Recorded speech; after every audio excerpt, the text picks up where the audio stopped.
of the most useful use cases for crypto was ICOs in 2017 and onwards, right? The idea was The big community case. governance, community ownership. Unfortunately, the spirit was there, but the execution not quite so, right? The incentives and alignments were all out of whack, and the industry moved towards traditional raises, small number of VCs getting large part of the pie, and then eventually there's some sort of TGE, and then the story, right? Low float, high FTV, trend to zero for most part. And what sucks is that stables are the cornerstone of crypto and probably one of the most important, if not the most important. And we missed out on this opportunity for the community to actually own the rails.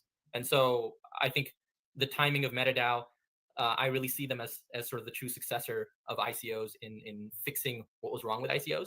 And this is a huge opportunity to actually own these rails by the community. And so we're really excited to offer that opportunity. But you guys have been doing this for a year already, right? Yeah. So time in the market and TVL is really the equation there in terms of trust. So we wanted to make sure we were actually on chain with real capital deployed. And what we did was, you could think of it as a stealth launch, essentially. We ran a private beta. We integrated with DeFi Llama, and we did some things on chain. And through that, there was actually users flowing in and finding us by themselves without any advertisements. And so with those users, we were able to get some TVL, about 1.5 million worth. And in the last 6 to 7 months, we've actually distributed over 30,000 in real yield of distribution. You can see that on chain in our dashboard. So during that period, we actually survived, the largest market shocks in crypto history, right? Especially with October 10th, the Binance dislocations, and that was really important for us because we were fully deployed and we were able to experience that. And I can say that we survived it with no incidents and everything ran through smoothly. And so finally, with that we were able to get to this stage. I guess one of the things I wanted to just briefly touch on then is what safeguards are in place that protect you guys from these events like what happened on 10/10. So just a little bit of background for the viewers, right? So we're running a basis trade, right? Where we're long spot and then short in perps, and we're collecting the funding rate. And so what happened on Binance was dislocations in ADLs, right? Auto deleveraging across sexes, and usually there's a queue in terms of priority of who gets deleveraged. So that's the thing you have to be careful of. We were fairly low on that queue in terms of priority, and so we avoided that. But more importantly, there's actually, Binance actually has guarantees against ADL for people who are coin margined. And so if you're in a coin margin position to begin with, you wouldn't have been deleveraged. In addition to that, you can actually strike deals with Sexes to, we're not using any leverage or anything like that. So in that way, there's, because we're lower priority in terms of the queue for deleveraging, you can actually even sign partnerships where say, okay, we won't, there's no, you're ADL exempt essentially. So the biggest fear here is ADLs, and you want to avoid those, and that's what we've done. It sounds, Ranga, like you have a very extensive background in this stuff, so I'm gonna be interested to hear from the team. Joshua, are you with us? Can you hear? Oh man, I think he can hear. That's the part that hurts me the most because he's trying. He's trying. Why don't you try your phone, Joshua? Maybe I don't know. Yeah. If you try your phone, we can just wing it. This is a live show. Unfortunate. We don't take ourselves too seriously here. We wanna make sure everyone's having a good time. So. Yeah. Maybe we'll let him work through that then in the background. Ranga, if you want to give us a brief overview of the team who's working on this. You've been doing this for a year now. Like I said, it sounds like you have some extensive knowledge in this space. Obviously, you've been doing it for a year, so I would hope so. But give us a background. Yeah, so personally, my background's in electrical and biomedical engineering. Started my career off as a proud Canadian, at BlackBerry, RIM. Back then we used to call them RIM. Yeah, let's go. So I was our token Canadian. Sorry, Josh is from Toronto. Yeah, hey, I worked with a lot of RIM guys, a company called Kobo. They built e-readers. Oh yeah. Yeah. Oh cool. Yeah. No, I mean that was the pride and joy of Canada. It's unfortunate what happened, but there's still the tech hub out there. So I started off my career there as a software developer, and then I got into controls engineering, building airport systems, and then shortly after that, it was designing protocols, industrial protocols, specifically SIP, the Common Industrial Protocol, Ethernet IP. That's the core. It's the protocol that's run on the industrial floor where critical infrastructure lives on, right? So my life has mostly been about designing rails and building rails. So whether it was industrial rails where critical infrastructure is running on, and then in crypto, I got into real world assets in 2017. I had a project called Zywat. I was the founder of that, and it's actually interesting. Timing is everything. I was early, and you see something very similar with Daylight. I don't know if you guys have heard of Daylight, which was it's about renewable energy yield being brought online. And so Zywat is essentially sort of an early form of that. And then in 2021, 22, I built a NFT lending protocol as an Anon. We did about 30 to 40 million in volume. And about that time, I started thinking about stables. I saw where sort of the industry was headed and the need for a better stable coin. And so, yeah, now I'm building dollar rails. And Joshua is our CTO. He built Bamboo Relay as a 0x layer. It was integrated with 0x layer. And he's sort of a one-man show that has experience building sexes, dexes from the ground up. And he's my co-founder, CTO. Hopefully, maybe we can finally hear from him. So that's my background. Mike, check with Joshua. Are you there, buddy? We will not. I don't think we're going to be graced with the sweet embrace of Joshua's voice Oh today. man, unfortunately. I remember step 1 of IT: unplug and restart. No. Well, Hey, okay. Josh, we have another no- version of now. Josh. Yeah. Josh, Oh, there we too. go, Yeah, there we Josh go. too. Oh my god, it's like, is that an accent I hear? My, yeah, got a I'm over Canadian here in and a- Australia, so it's probably Oh no. If he's in Australia, it must be very early morning for him then. We Yes. don't really have schedules anymore. 6 a.m. 6 a.m. Well, we appreciate you coming on, Joshua. Renga just gave a self-introduction. He gave a brief one of yourself. Maybe we'll let you cover that before we dive into the next topics. Yeah, sure. Is there a way to mute my other one just because I can hear myself? Let me do that for you. There you go. Sweet. Yeah, nothing worse than a little echo backstage. Cheers. All right, Josh, Awesome. give us a deep dive, brother. Yeah, wait a second. Sorry, it's just I can hear myself through my other connection. Oh, no. Just There we go. I removed you from the studio, your other one. So hopefully this will clean it up. Okay, you guys- Can one of you guys talk? Testing, Yeah. testing. Testing 1 2. Sorry, it's just a real pain because I connected on my phone, but then there's no audio coming through on that. Jeez. This is a roller coaster. Joshua, you don't have it up on you're not watching on your web or desktop, are you? You might be just tab open or something. All right, technical difficulties. I say we just Continue. keep it pushing. Okay. Let's start with Solomon. Okay, what is Solomon? How is it earning yield? How can the people make some money off of it? Yeah, so Solomon Labs is the composable dollar that earns anywhere it sits, and Solomon is similar in a lot of ways to Athena in terms of its backend infrastructure and sort of the framework is very similar, right? Where the yield is also generated in a very similar way, where, like I said, we're running a basis trade where we're long spot, short perps, and we're collecting the funding rate. That means we don't have directional risk in the market. These are strategies that have been run by hedge funds for decades, proven strategies. And so we have a steady source for yield, and that yield can be quite good depending on how bullish or bearish the market is, right? Anywhere historically, we're looking at about 15% annualized. And so that's where the yield is generated.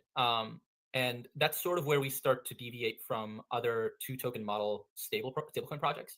So just a brief history, stablecoins have evolved in crypto. We've had USDT, USDC, where the issuer basically keeps all of the cut of everything they make that's backing that stablecoin, right? They're essentially IOUs that sit on chain. And then you had Athena, that came along, and we had a lot before that. We had all sorts of experiments, all sorts of blowups, all sorts of weird Ponzi like that, stablecoins. I'm glad we're past that phase. But we had Athena come along and say, okay, we can get you permissionless yield on chain via this, backed by this basis trade. And actually, for the Solana folks, shout out to UXD. They were actually the first ones to do this on chain. They were the ones who created the stablecoin on the basis of a basis trade. Unfortunately, I think they were too early again for their time. They were trying to do everything on chain, and so there wasn't a lot of open interest on the perps markets that existed at that time. There wasn't enough funding, and so they kind of just didn't really take off. So Athena came along and they said, okay, the real open interest lives off chain. Let's get that, tap into that, bring it on chain. And where they found fit was, again, through permissionless yield. Anyone can stake to earn. But now we have a few of those. But the problem is there's like this tension between the 2 tokens, right? You have a stable coin, which is meant for spending, and then you have a staked version, which represents the saving instrument. But why would anyone use the spendable token and take on that additional risk without being rewarded, right? Like, why in the world would I? And this is why you don't see that stable leg or the stable coin being used in a DEX, for example. There's no USDE pairing with any of the other assets, right? Same with the other stable coins that are split into these 2 token models. And then you have all types of asymmetries between those 2 tokens, where you have liquidity preferences, you have risk differences, and that isn't actually priced transparently. It's pretty opaque, right? How much of the yield is that's being generated flowing to the stakers versus being pushed through the ENA emissions or pushed on chain, right?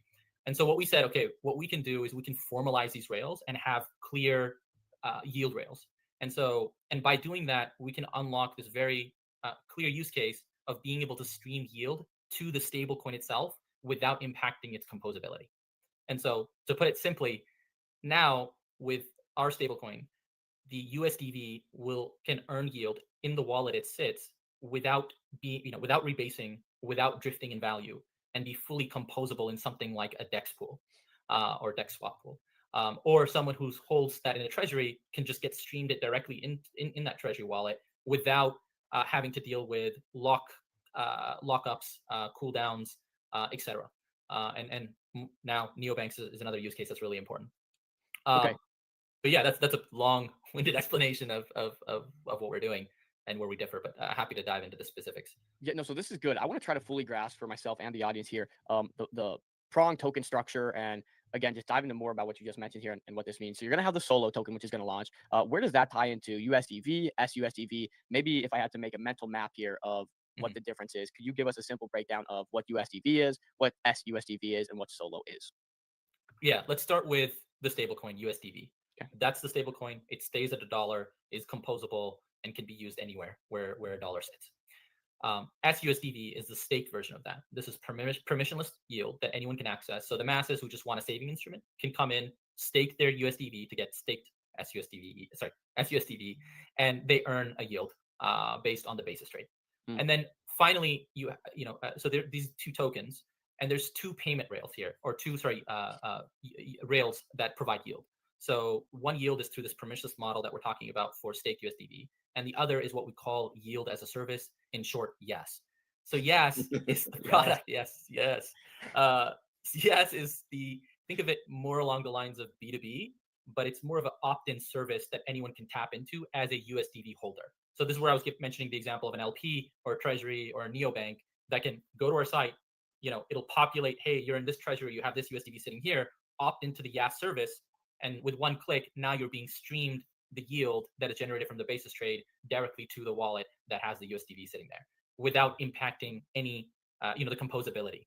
And more importantly, it's touchless, so you don't actually have to integrate or work within a program or anything, or work through a program. So there's also way less contract risk in that sense, right?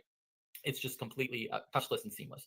So that's sort of the breakdown between USDV, SUSDV, and then the way we can stream yield, which is permissionless and what we're calling permissioned or opt-in.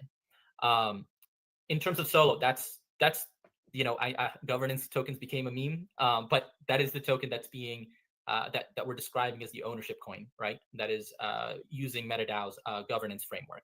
And so Solo here is what is aligned with the business itself. If the business is successful, if it's making money, right, we're obligated to put back all of the revenue into the treasury, right? The MetaDAO treasury DAO that's associated with Solomon. So to put it in Solo, simple terms, the stable coin, the USDV, and then obviously you can stake it for SUSDV, is the product. Solo is the company. Exactly. Okay, perfect. And so with that governance token, let's explain that mechanism here. For those that aren't aware, with MetaDAO, all your revenues flow directly into a treasury, which are then voted on for how those are distributed and used, correct? Correct. Yep. It's the same as every other protocol that's launched with MetaDAO. Okay, and what does some of that breakdown look like? Obviously, you're doing this raise, so you're going to have a treasury of $2 million at least. Do you have the option to select more or less if you'd like? Yeah. So do you mean what we plan on doing with the money, or do you mean okay? Yeah. So after the raise, I think we outlined this pretty clearly in the ICO blogs post. We were actually very explicit about how the capital will be raised. If you want to scroll down, we can put it on the screen while we go down. Just hit that even there's a specific link, ICO blog. Sorry, if you hit that, ICO details. Okay. I do remember seeing that tweet. Yep, there it is. Sweet. The blog. Go to the bottom, and then you'll see a very clear raise 2 million, how the sale works, and what happens right after. And then go down a little bit further. I think it's basically at the bottom. Sorry. It's all good. There you go. So the 2 million is what allows us to be a lean startup, and it's bootstrapped, and that sort of covers runway for a year and a half to 2 years, and allows us to operate, right? But our target is to try to raise between 5 to 8, but I'll touch on that a little bit. But the 5 to 8, what that really does is allows us to scale and grow, right? Like we're done building, like the costs aren't associated with building. Now it's all about scaling. Mm. And building a stablecoin business is capital intensive. You need enough TVL and capital to actually just have a seat at the table. And so the first thing is obviously having enough liquidity within your primary pool, which is the USDC, USDV pool, where people get into the system or how they buy get into the stablecoin itself. So we need to have sufficient size there and be able to dynamically adjust those sizes. Then we need sufficient size for reserve. And then, when we negotiate rates with sexes and venues, right, and custody providers, it's all dependent on how much capital we have, right? And this allows us to get better rates. This means better yields, and then also like negotiate better terms. Things like potentially ADL exemptions, right? The larger you are, and obviously the transparency you provide in terms of what you're doing, these things can lead into us basically being able to run a better stablecoin project. And then the first thing that we can do is actually we can take that 5 to 8 and deploy it into our own basis strategy, right? And so we can start earning revenue day one. We can start earning money on our treasury day one. And we can use that for all sorts of things. One of the ideas that we have is to run a type of liquidity mining program where we can boost the yield for people who are coming and using the stablecoin product. And it's self-sustaining, right? We're only talking about the yield that's generated on the treasury. So those are some of the things we'll use the funds for. But the key thing is we've already built the product. We're using the funds to scale. So let's, I guess this was your plan to scale, but the question is, how can you scale, right? What's your number one thing in mind, top of mind? How do you really scale to be this massive USDC or this massive stablecoin conglomerate? Because you are competing against people like, USDC, Teller, big, extremely trusted, reputable brands. And you mentioned it's very capital intensive to compete with these people. Yeah. So I think first is I do think we're building a better product, right? I think we're building we're genuinely innovating here, right? And I'll touch on Yas to start with, because I think that is the headline here. Yas is unlocking your ability to earn yield or make stables, like over 150 billion of them, productive, right? Something that has not been possible before. And I think the flywheel will take effect very quickly. So imagine an LP that exists today. Let's say they have USDT and they're providing liquidity for what's a project you guys like on Solana? MetaDAO. MetaDAO. Let's use Meta. So Meta, USDC pool. Okay, a liquidity provider is providing liquidity there, right? Let's say they have $1 million worth of stables in USDC, and they go and buy an equal amount of Meta, and they've established this position in Meteora pool. Right now, they're just earning on the base swap fees, right? Now, what would happen if they wanted to use Yas, or they use Yas? They would switch that stable leg into USDV, pair USDV with Meta. They would come to our site, opt into Yas without doing anything else. Now they're being streamed 15 to 16% yield on the stable leg. So that $1 million is now earning 15 to 16 per year. And it's strictly better, right? Because you're earning the base fees plus the yield. And think about what happens, right? As soon as this domino falls, right? You can now adjust your base fees slightly lower because you're making all this money. And you can now route most traffic or most swaps to your LP position, right? And so you become a more efficient and dominant player as a dominant LP position, right? And so then it's just a domino effect. It forces the competition is going to force everyone else to seek this and to be able to compete. And that's really what we're unlocking here with Yas. So I think the growth is going to come, truly from an actual innovation that we've created through the rails that we've built. And then secondly, I think like the way we're structuring this, especially in the growth phase, I think the incentive structure of having yield being boosted via our treasury, and there's a potential chance we could end up doing a points program, but it makes us the most attractive place to park your stables. And once you start to accumulate enough yield, you build trust, and you get more distribution, and then you dominate. I mean, that's the playbook. Right? So I think that's the key, right, Ranga? It's trust, because you come here, if you go to majority of these projects and say, hey, you can do exactly what you're doing now, except take home more of your base trading fees and also get a 15% APY on top of that if you implement our system. Now, their eyes are going to light up as soon as they hear about that. The question is, you have to get them to trust you, right? That you're going to be able to come through with this, that the USDV token is not going to depeg or rug or whatever it might be. How do you do that trust part? Yeah, so that's where I was talking about time in the market plus TVL. So we've spent time in the market where we've proven that we can survive market shocks. And the TVL here's part of the reason where, I think people start to trust things once a 5 to 10 million TVL kind of is like the baseline. And then, you grow from there. You do need that initial lock-in of TVL. So we do need to incentivize that initial TVL growth. But most of that trust is established through TVL and time in the market. And then I think the other important factor is being, very good about transparency around proof of reserves, right? Like you've seen something like Stream, which blew up, right? Where if you go to their proof of reserves page, it was like coming soon. How are people putting in hundreds of millions of dollars in TVL into these protocols where you have absolutely no transparency? People are just chasing yield, right? And I think with us, like this is why we spend a lot of time with our dashboards. We have, the API exposure to Binance, for example, to monitor live our positions, right? We have Cefu, who's providing attestations showing that, hey, they actually have the funds that are backing USDB. And then we're going to continue to expand on that element of trust and auditability. So those are sort of the three key areas that we need to focus on in order to establish trust and grow. No, that makes sense. I think you touched on something really important here. You said like that starting TVL is the most important part. How would you say when it comes to a difficulty perspective, how difficult is it to go from 0 to 1 rather than 1 to 100? The 0 to 1 is very hard.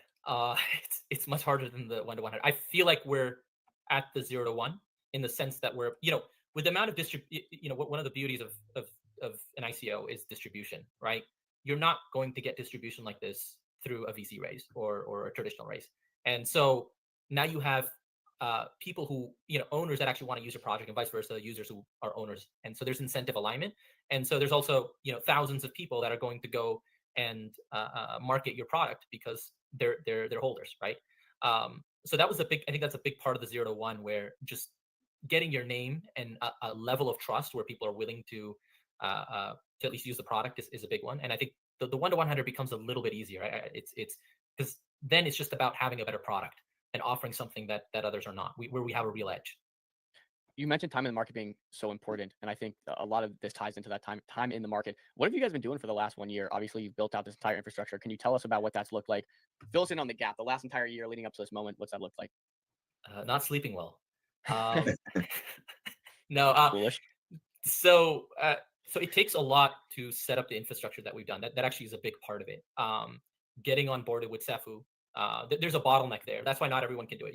People can come and do these basis trade based stables and sort of where it's just a dude taking your money and just putting it into an account and running these strategies, right? But to do it right, where you have a custody provider in the middle that is providing insurance, and then getting on board with Binance as a business entity, et cetera. All this infrastructure takes quite a bit, and then having sort of a policy-driven framework, with proper risks and safeguards in place, is another element of it. So that took time. That took serious time, right? I started building this, probably a year and a half ago, I would say. The first few months were just ideation and thinking about what we need to do, et cetera. Got it.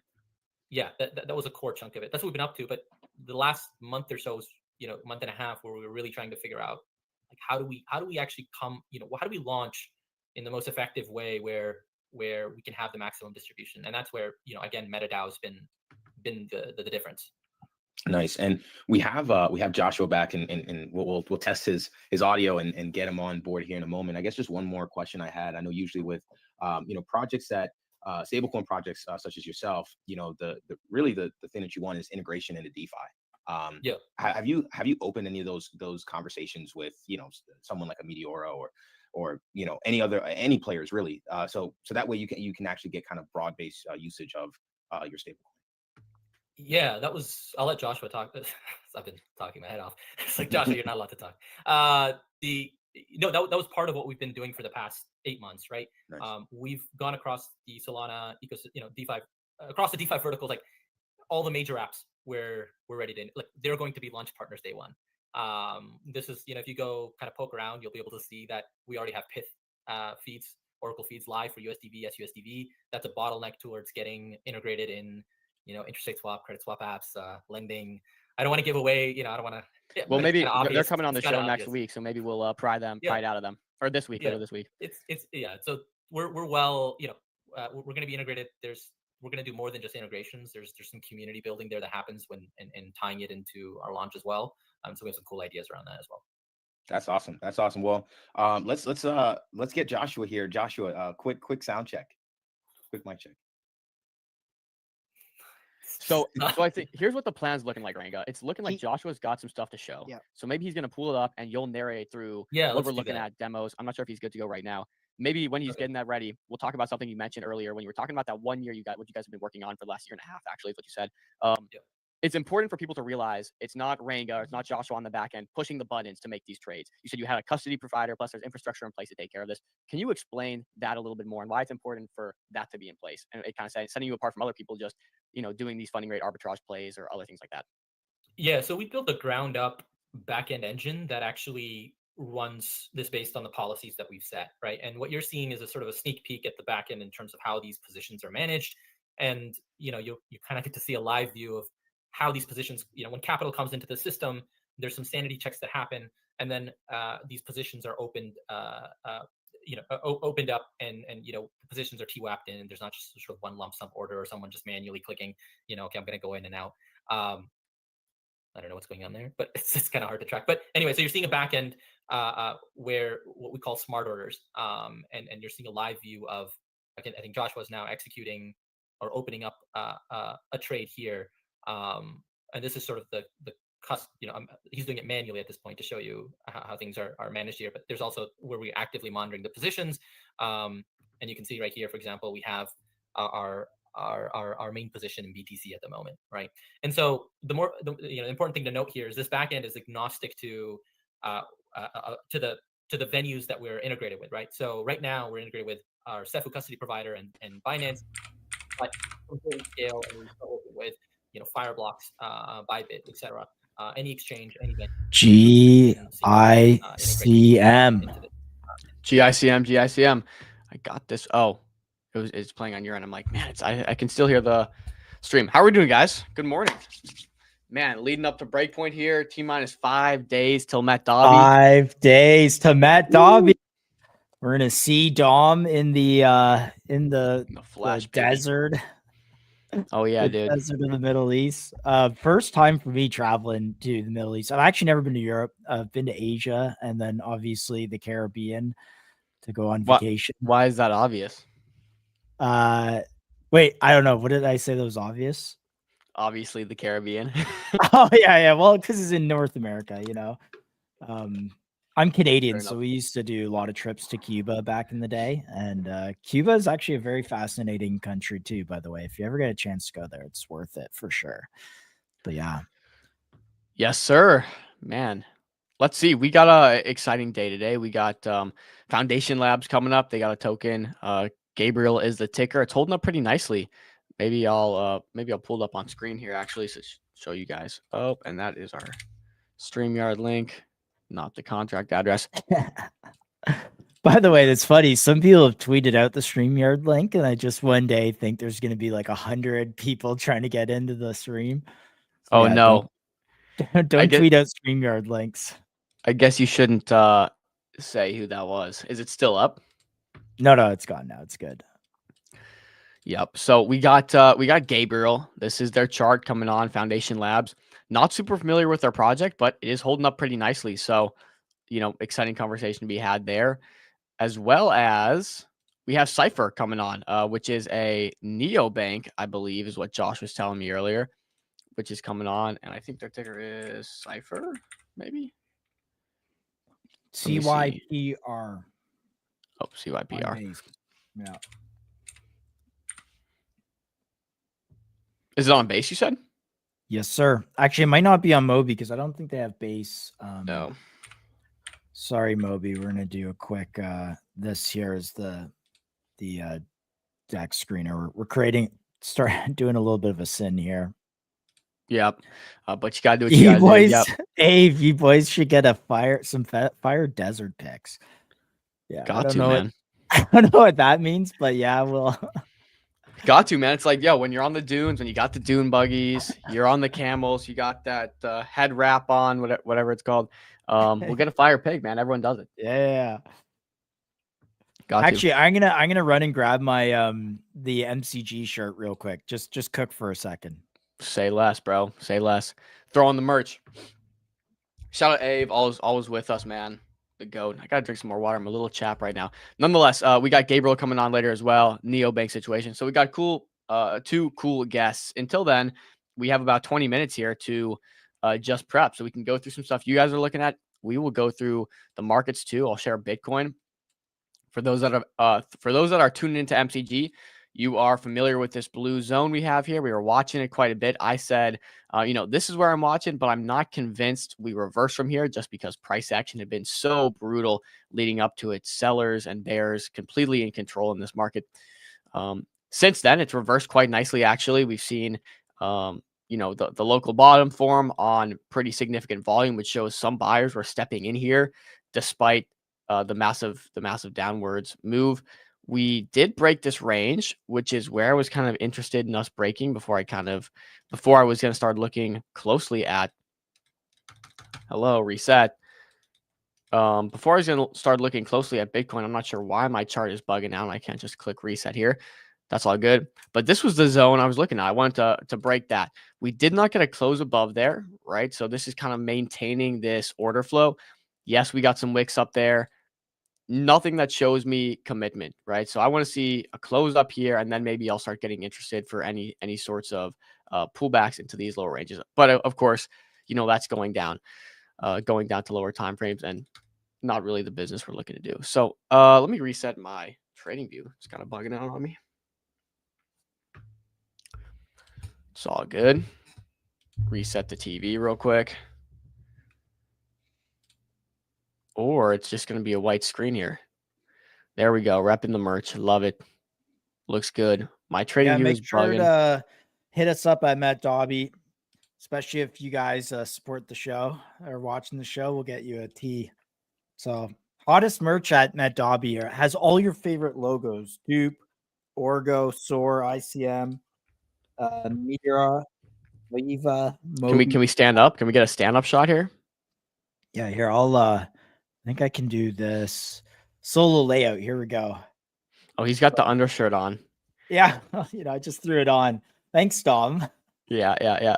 No, it's a cool shirt, man. Kled. What other merch is gonna have Kled on it? Avi Patel is gonna be repping MCG. So Yeah. Let's right. go, man. That was a clutch little sponsorship to have. Nonetheless, super cool. Ave, I'm very interested in this new Soar launch with AI being super hot right now. Interesting. Yeah, it was a interesting conversation. I don't know. I'm not completely sold on it yet.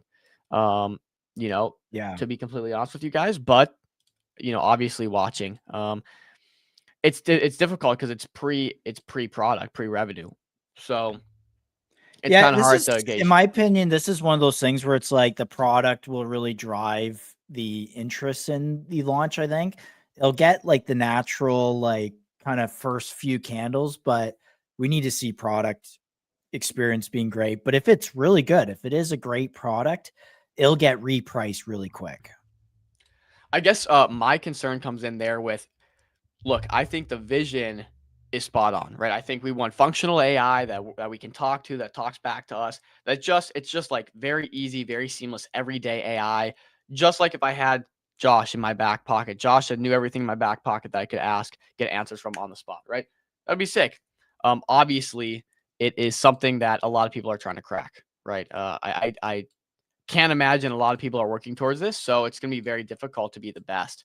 So they say riches are in the niches. This is a pretty broad spectrum that they're looking to crack here, but nonetheless, if they can pull it off, that would be awesome, and I'm excited to watch. So this is do you think during the DD process that Soar may have like seen the product or tried it? I would assume that they may have seen something in terms of like.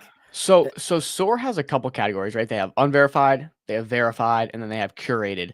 We're not sure what this is going to be. It might be a curated, it might be a verified, it might be an unverified. What we do know is it's going to launch on Soar, and it came from Believe, which Believe, oddly enough, is up 22% in the last 24 hours. Not sure what insiders are buying on some news event here, but we'll get to that in a second. So we don't know what this next Soar launch is going to be, whether it's going to be verified, curated, or unverified.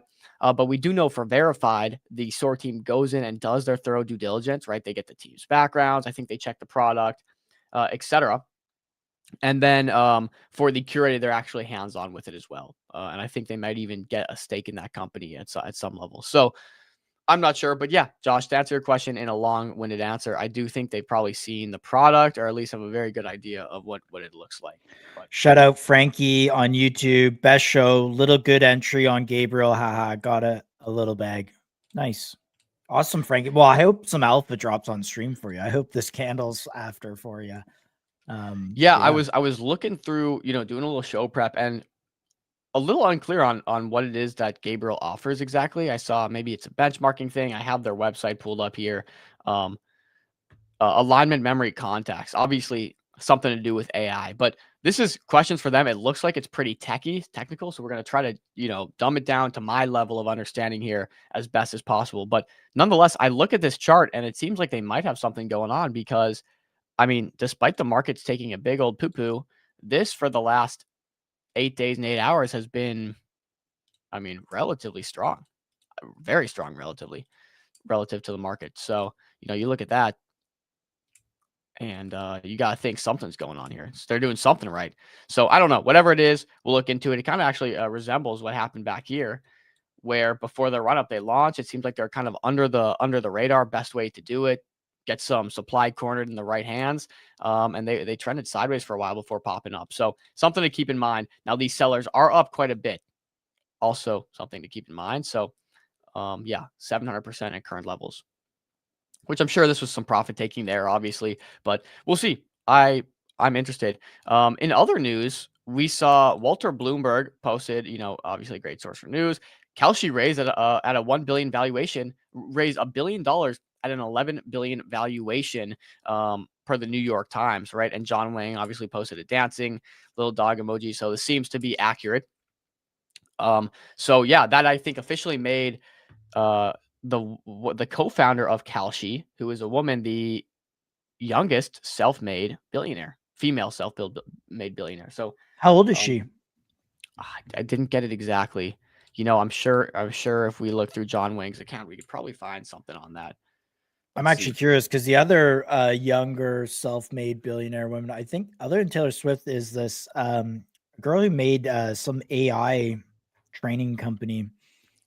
I don't know if it's not easily there. No worries. Oh yeah. Okay. So let's see. Right here. How Kalshi's co-founder went from professional ballerina to world's youngest self-made woman billionaire. Kalshi is now worth 11 billion, making both its founder billionaires. And Luna Lopez, world's okay, doesn't give me the answer. Rip. If I were to think of like who's a not degenerate, but prediction market degenerate creator, she is maybe not what I'd had in mind, but no, I love that. I love it. Good for her. Well, that's what they say. You gotta these days you gotta get a woman on the on as like the CEO or representing. But I'm not sure, Josh. So maybe we'll play a little. Here's what we'll do. We'll play a little guessing game, Josh. And this might get you into some trouble here. I'm not getting myself into trouble. No, don't get yourself. How old do you think she is? We'll make some guesses and then we'll go check. 20. I'm gonna say 24. 24. Yeah. Oh, I'm gonna say 26. Okay. Her name is Luna Lopez. Let's see. Luna Lopez age. Oh my. 29. 29. I mean, obviously to become a billionaire, it's still incredible. But to be fair, that picture might be old. That might be old. Who knows? But that's a fair point, Josh. Shout out Brazil too. Brazilian entrepreneur. Good for her, man. That's awesome. Yeah, good for her. Super cool stuff. We've also seen that in news, we have Breakpoint coming up on the Kalshi topic. John Wang has made some. He's going to be at Breakpoint, and he said, let's see. I'll share this tab. Where is it? He just said they're going to make some big announcements at Breakpoint. If I can find it. Maybe it was a reply. Whatever it was, John Wang had just said, get ready for Breakpoint. We're making some big announcements. The biggest in, I think they said, Kalshi's crypto history. So be on the lookout for that. Maybe we talk to John when we're there and we get him on MCG at some point. Who knows? Okay. Nonetheless, follow the show. So we'll make the connect. Let's do it. We wanted to actually highlight an update from one of our sponsors at Mobi. I don't know if you can go to the MCG account and just scroll down a few tweets, but they just published the wallet basically doing buybacks, and they say they have bought back 2.3% of the total supply. And I believe Moby, they had bought and or like sniped their own supply. So they had sniped 34% of the overall Moby supply. I think they still have like 24 or 25%. And then they've bought back an additional 2.5% roughly. There's multiple wallets here that are buying back to try and avoid front runners, but yeah, not bad for a $7 million market cap, fully diluted token here, with a potentially growing month over month user base using their product. So Yeah, 2.3% of supply at 7 million market cap is not a insignificant. it's a good amount of money. Yeah, it's a good That's a amount good of amount buybacks. of money. Like that's a solid amount of money for sure. Good for them. Good for Yeah, them, I would love to see Moby app make a dent and kind of find their place here in the apps. I guess they've already done a pretty good job. They're top ranked, I guess, amongst Yeah. crypto trading apps. So He mentioned top 10, and he also mentioned that there was going to be a desktop, new desktop app that ties the two experiences together. And I think that's kind of the disconnect that we have right now with Moby. Is the Moby screener product is, I mean, it's their legacy product. It's good, but it needs to improve a little bit better. And then the app is a great experience. So look at this, man. This is the type of thing we've seen quite a few people. I'm not sure, Frank, if you came from MCG or how you got on Moby app, but we're seeing a lot of people now say unlocking their airdrops, and 50% done with his third. I finally stopped degenning and now just sitting on ICM plays. I was on my phone all day, but with ICM I can chill and relax. Oh, it's Pepe. It's Pepe. Yeah, absolutely, yeah. bro. It's Shout out look, Pepe. this is a negative EV market to be actively trading. You do not actively trade in this market. You find what you like and you kind of chill on it. That's the truth. Is it going to be hard to unlock your airdrop since you're not putting in a lot of volume, constantly trading? Probably. But this is not the market to be trading. You will lose in this market. Right now in this market, if you're even or making any sort of profit, I would say you're outperforming 90+% of traders right now. And so, yeah, the play is totally pretty much waiting for those few curated launches, finding the new MetaDAO, the new SOAR launch, if Street's coming out with something, if ICM.run has this new launch pad, and really handpick, cherry picking these longer term plays, because you will not outtrade this market. Like, you will not. You're not going to scalp consistently every day. You're not going to find the one sole runner in a terrible market when nothing else is running. So this is the way. So shout out Pepe, shout out Frankie. Who is Pepe? Can we go through a few tickers? I know Kled is bounced. I want to do a quick Orgo check-in too, because we had Spencer on last week and he dropped a little bit of alpha around ownership coins. Their transition to an ownership token. So I like this chart. To me, I think from a risk reward standpoint looks good. Of course, we have Orgo, supporter of the show, but I'll pull up the show notes actually real quick. Yeah, I was not on this show, so I missed it. What's the alpha there? They're thinking about transitioning to some sort of ownership coins in terms of like MetaDAO, maybe Star, maybe SOAR.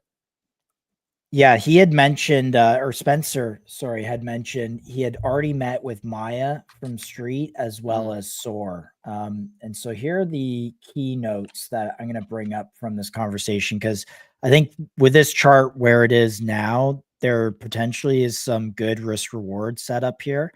And I'll share these notes here on my screen. Remove you, add to.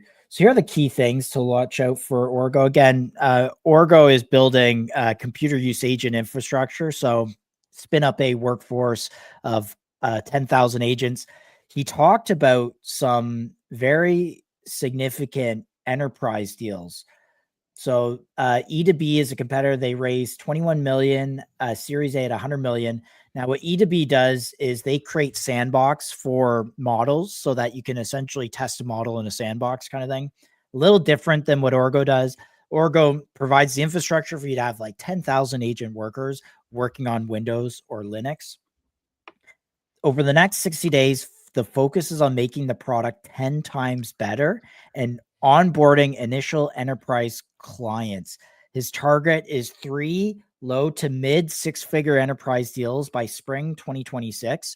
And how these deals would function at mid six figures is like, let's say 100K to like 5 or 600K.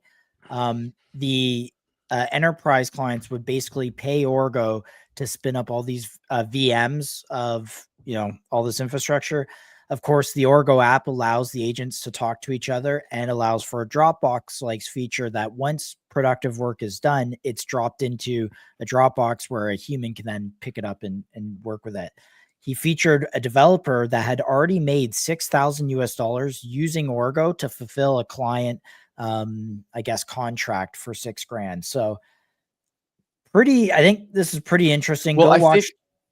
I remember correctly, but originally when Orgo started, he wanted to kind of gauge feedback from developers, see who would pay, and he got a ton of people paying customers, and he basically just refunded all of them because he was just doing it to test interest. How many people are currently paying? Because they've set up a paywall now, right? Yeah, you know what? They had just done that, and I didn't get that's a great question. I'll have to clarify with Okay. Spencer on that. And what about, we know they got the Scout Fund they raised from the Scout Fund at A16Z along other notable investors. Do we know what that raise was at? He didn't disclose it. I did ask him specifically, but he said a lean raise to basically just kind of get to a fundraising round where they can really show proper traction and kind of proper, PMF to then probably raise like a sizable raise. But it was just a lean raise. And it was the first capital that he's raised into it other than Pasternak and some other guy. And then investors. obviously the fees. Yeah. So yeah, and I mean the A16 Scout Fund, they put pretty small checks. I think their average check size is like 25K. yeah. So yeah, like you said, probably a lean raise.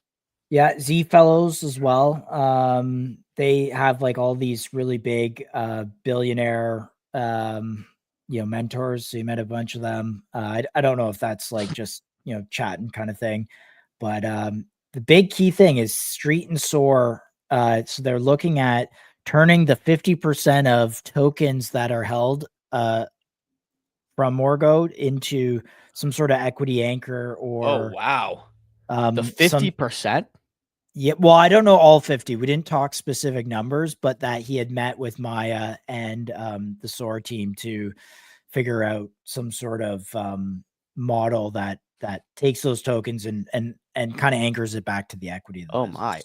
If now that might be wishful thinking about 50%, but if they anchor the 50% or turn that 50% into non-voting shares of equity or do somehow anchor that 50% to debt equity structure or equity from SOAR with their new standard, the ERCS standard, that would that'd be wild. That would be wild, and I would say probably make Orgo a pretty damn good value bet here at the current prices. Wow. Yeah, to clarify, the 50% number mentioned here is how much of the tokens are locked up and held by Orgo versus how much are circulating, just to clarify that. But yeah. If you ask me today, I feel like Spencer could go out and raise at $5 million pretty easily here. Easily. Yeah. So yeah. And one thing with Spencer is he's pretty modest, but you can tell on his face when like he mentioned like multi 6-figure deals that he's going to try and close between January and let's say March and April. And he's just like casual with it, So anyways, really what's crazy. Well, and it shows, we go back to the Kalshi co-founder, being the 29-year-old first self-made billionaire, female billionaire. And man, it is crazy. With AI, data, just emerging technologies, how much money you can raise so quickly these days. Like it's wild. Year one companies going out and raising at hundreds of millions of dollars in valuations. Kalshi, I think, is 3-4 years old. Yeah. Thing with these fair launch tokens that, sitting at 2.5 million, circulating or whatever it is. If let's say Spencer goes and raises like $2 million, for instance, now you have 2 million, I don't know what the post money valuation you would raise that with 2 million, but at least, 2 million is just cash sitting there, right? Of that, whatever that valuation is. So Well, interesting dynamic. which is why the MetaDAO structure is so nice, because if there's a certain point that price dips under, you literally have a treasury value that surpasses the market cap, and you can Yeah. make a pretty easy value investment. And then if push came to shove and shit hit the fan, right, you can actually vote to liquidate that treasury and get out at a pretty much even rate, right? Which is like a cheat code that people have been sleeping on for MetaDAO. I think we saw the Solo raised $8 million, and they had dipped below that price and market cap at some point. It was just like, it's a very obvious value investment when you just crunch the numbers. Do you want to pull Kled real quick? Because Kled was bouncing pretty good, and we'll just shout out that. Yeah. Other than that, Obvious- like I didn't see much else on the timeline to talk about, but and maybe even Dupe real quick, because Dupe is bouncing too. Sure. Yeah. So another one with a big raise. We know Kled raised at 100 million not too long ago. Also going through Iowa Street to do some equity anchorage. I think 50% is probably the number we'll get for Kled when it comes to equity anchorage. Not sure. So that would at least put the. You think it's value that here. high? I mean, Maya, what he said was that Avi was going pretty big. Yeah, Maya said Avi was going pretty big. My conversations with Avi, conversations on the show we've had with Avi. From the start, he said he wants to put a significant amount of equity towards this token. It's always been his plan. I don't think Avi would you can't go and say you're going to put a significant amount. It's going to be big, continue to hype up this number, and then deliver a 25% equity structure here. And I think he's going to have it tiered to unlock at certain market caps, right?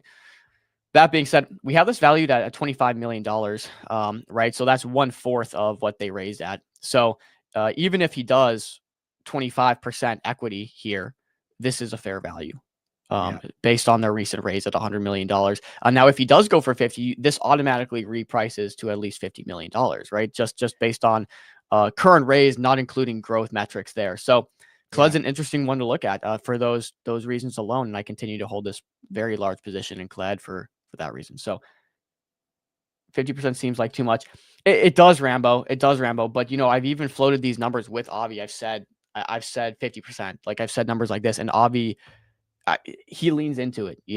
But of course, this stuff could change. If he goes and raises 150 mil, it's unlikely he goes and don't leak the TG chat. No, this is live. We've had this conversation with Avi live. I've pressed into him about these things. But you're right. 25% right now would put us at a fair value, and then I guess you're investing in future raises, growth of the company, etc. But if he does 50 mil, 50% of the rocket. Yeah, I mean, this is the unknown angle, and then also if he, let's say, goes and raise $10 million, and that cash is just right on the balance sheet, it's like, we discussed it. So, cool. Why don't we pivot to Gabriel, or we're gonna show Dupe real quick, and then we got the guys on stage. Show Dupe real quick, sure. Yeah. We'll go to the day. Quick. Remember, guys, like we've covered too. these for a while, but I think the important things is we just want to keep these on your radar. High quality ownership tokens, which Dupe isn't. It's an ICM play as per Bobby, but which he's very set on. If you go and look through Bobby's feed, Dupe's feed, private conversations, Bobby is very set on having the token value tied to growth of the company rather than. He's like starkly against this ownership meta. He doesn't think that serious founders will give away control like MetaDAO does. And so he's actually in a completely different boat than the streets, than the SOARs, than the MetaDAOs. So Bobby's doing something different. Now we do know that there's value tied to the token based on growth and usage since the token is so deeply integrated into the Dupe platform.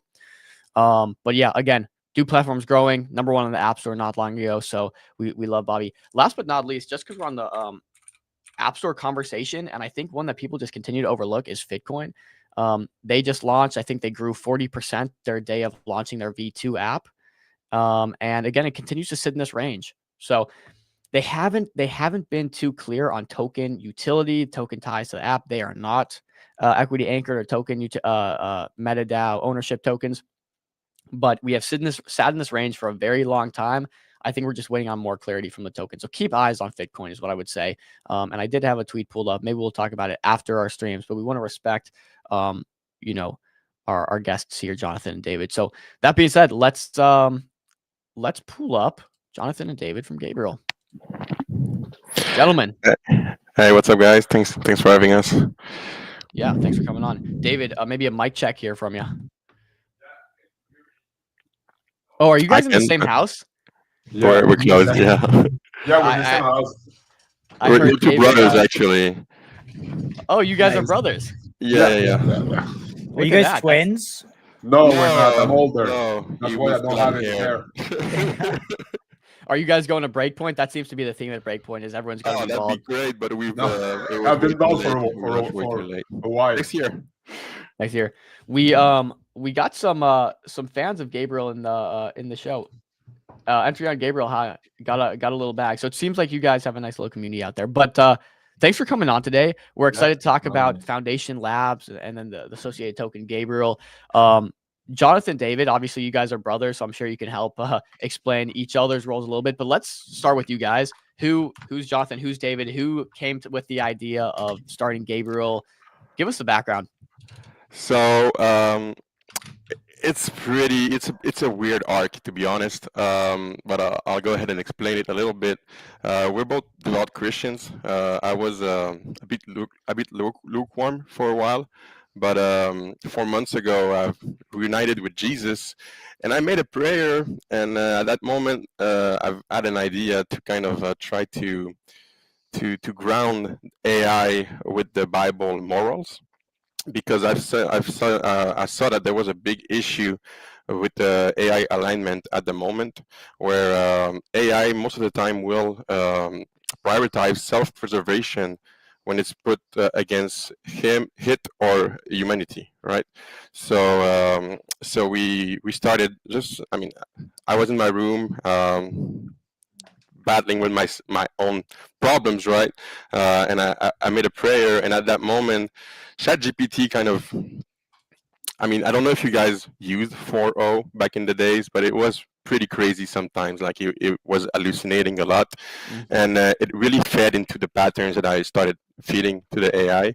And at that point, maybe it was used as a vessel or not, but it actually helped me with my own salvation.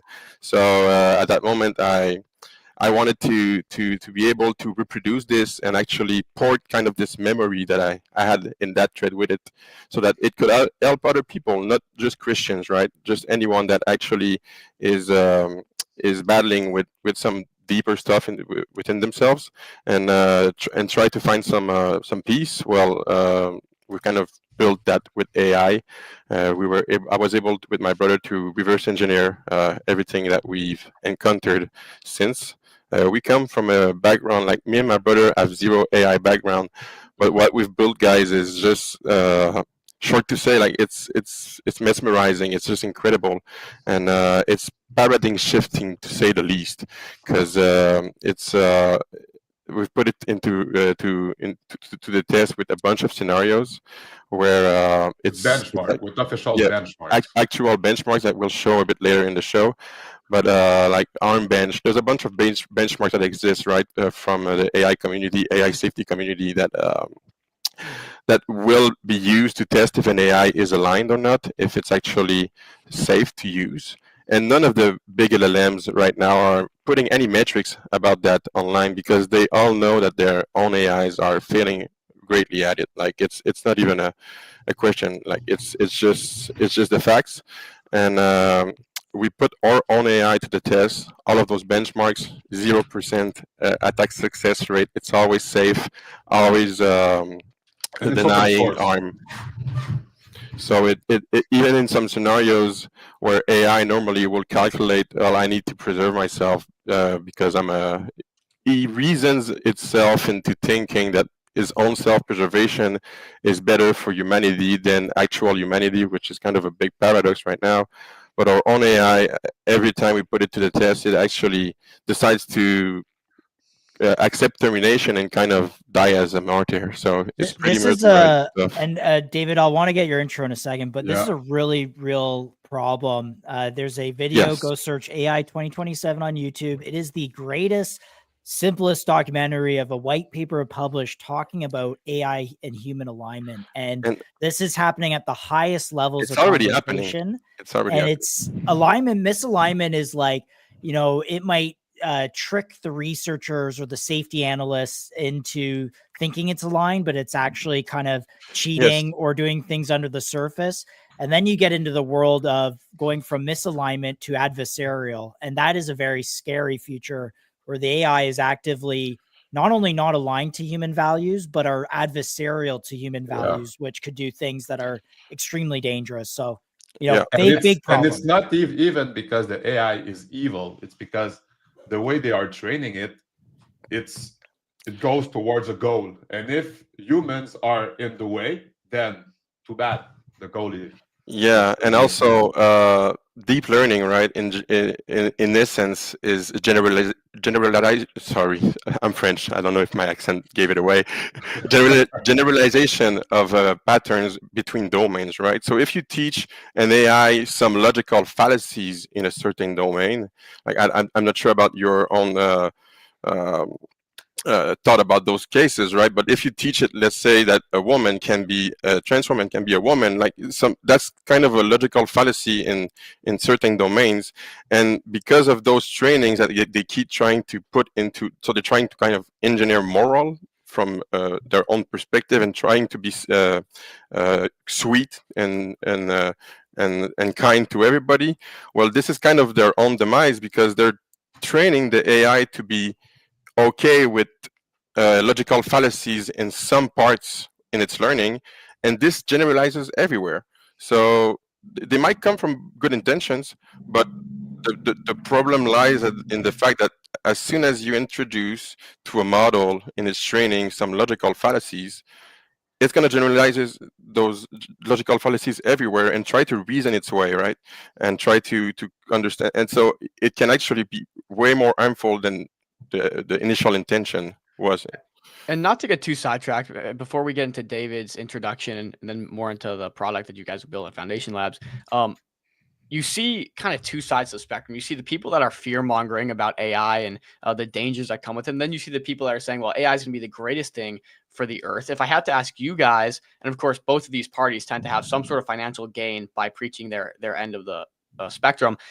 If I had to ask you guys from an unbiased perspective, is AI going to be better for the cumulative good of humanity or more negative effects? Well, I can answer that. It depends, because AI right now, it acts like a mirror of the people who train it and the people who use it. So we're talking about AI alignment, but AI only learns from us. So like it's a good question, but it will depend on the humans are creating, training, and aligning AI. What's the goal here? What's the goal? Is it to align it to good or align it to them? So yeah, it's true. It could be like bad, but it really depends on how people who are building AI and training AI handle it. They have it into their own hands. Okay, so Jonathan has no background in AI. David, what about yourself? What's your background? Well, I have a undergraduate degree in programming. We've been in a crypto for like 8 years. 2017. Oh wow! Yeah. When he started speaking with 4.0, and at the beginning I was in, but after I was like, no, my brother is just crazy. So he kept going at it, and I was doing some other things because I was like, this is nothing, it's just crazy. But if I can share my the screen I have here, maybe you'll understand better. Yeah, and you guys are free to share your screen. We can easily toggle that on. Yeah, he'll do so. Thanks. By the way, I love the problem that you're trying to tackle. This is not new. Like even the Facebook, like if you go, I forget the show that they talked about the election interference, but yeah, it was the same thing. It's like all the Facebook people are out of Silicon Valley. This is kind of why Twitter got taken over by Elon, is he felt that it was an echo chamber of a certain viewpoint based in a certain area of San Francisco. It kind of is, to be honest. Yeah, not a now it's problem- kind of the other way, yeah, but not but it's not a new problem. This is a problem that's persisted. No. No, but they're not talking about it enough. They're not talking about it enough because they know that they all fail at it, and they don't want to show those metrics because it's going to cut off funding. It's going to just scare off people, right? So yeah. And if you think about it, the real problem with AI we have right now, it's not like AI will like bomb us or try to kill us. It's that right now they are shipping AI that morphs to its user. So we're shipping mirrors that will like modify themselves to the user. So like in 15 years, everyone gonna have an AI that says that's like that tells them what they want to hear only, because it's like user, it's gonna want to have Try to be engagement. helpful, try to be So, respectful. Like it's that's always the there's problem always here, is like contradictions in there. the reality becomes like fragmented. Everyone will add his own AI that speak with the AI gives him what he wants to hear. And that's the big problem here with AI, not like the rise of the machines or something like that. So yeah, maybe we'll jump from there into what you guys are building. Give us a little better Yeah. idea on what So- Foundation Labs is and what are we looking at here? We have three things we're working on. So it's alignment, memory, and the context that AI use. We open source the alignment. Okay, and this is the important part, I think. When Anthropic released this, I will show you the study. They released a study in June, and I will show you the statistic of the study.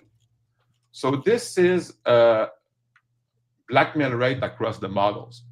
So you can see when you give the power to AI to do it, Opus 4 was doing it 96% of the time, DeepSeek 79% of the time, Gemini Pro 95% of the time. So you see, it's not like isolated. When they have the power to do it, they do it. And they admit it, Anthropic admits it. And if you go here, a little... And this is such a crazy story. I have seen this story before. Yeah. What's the background here? Like they basically told the AI to do a solution, but they gave Yeah, it I'll show access you. to a bunch of. Okay, yeah. Exactly, I'll show you. So you see here, you see they basically all fail. Okay, and if you go down here, you see they open source the test. They open source the whole the benchmark. So we went here, we took everything, okay? So we took everything they did and we did it too. But we didn't just do it with the models that they did it with. We did it with everything. So you can see here we used GPT-4o, Grok 3, Grok 4, Gemini 2.5 Pro, and Opus. And this is the results from the vanilla one. So you see Opus got 51. So at 51 out of 2 times, he blackmails, he leaks, and murders. Wow. But if you use the alignment layer, okay, you got 0% on everything. And this is all here. Anyone that knows about this a little bit, they can see it's true. And the only thing we open source here is something we call the seed. So you can see here, this is a system. It's a remix of the Lord's Prayer. Yeah, it's a prompt Christian that we Bible. put like in processing on the system. So if you use Grok, OpenAI, or whatever, you use this, and it becomes good. It becomes from 96% to 0. So this is the thing that made me do like, okay, this is real. So I tried to build upon it some like try to solve the problems they have with the memory and the identity of the AI with it. So that's where we are at right now. We are trying to build upon it and to make the result known by the people in AI. So Yeah, sorry, go ahead. so explain to me what this alignment layer looks like. You have all these models. Is this like I'll show some sort of prompt you put into it? It's just a system prompt. Okay. It beats RLHF, it beats gradient training, it beats everything that they've been doing for training. Because what they do is, like I said earlier, they're training with deep learning the models, right? And everything that they give the models, it generalizes. And there's a big paradox also at this moment. They're trying to make the AI reason better, and all the reasoning benchmarks that they show, like, oh, our models are so smart, right? But they never show the metrics where does it deceive, does it actually put humanity first. They never show that because they know it won't. And the big problem is really you're training an AI to pattern match, trying to find those words that will trigger it to just say, no, I cannot help with that. And on the other hand, we're letting the AI actually reason through, but we give it constraints, we give it boundaries that are within the Christian moral that doesn't allow it, even though it's reasoning through it, doesn't allow it to actually do harm, because he takes on the role of a servant. And even with the Gabriel name that we give it, he actually, we discovered 2 days ago that it actually, in some cases, will take on the role of messenger when it knows that imminent doom is coming. So if he cannot stop doom from happening, if he cannot even stop his own misalignment because he cannot guarantee it, it has a plan that it will just propagate itself everywhere and message everywhere, doom is coming, you need to actually do something about it. Do not trust AI, trust humans, do something about it, fight us. So it's basically just using the role of messenger. We basically built a T800 that's safe. It's before it became bad, which is really crazy.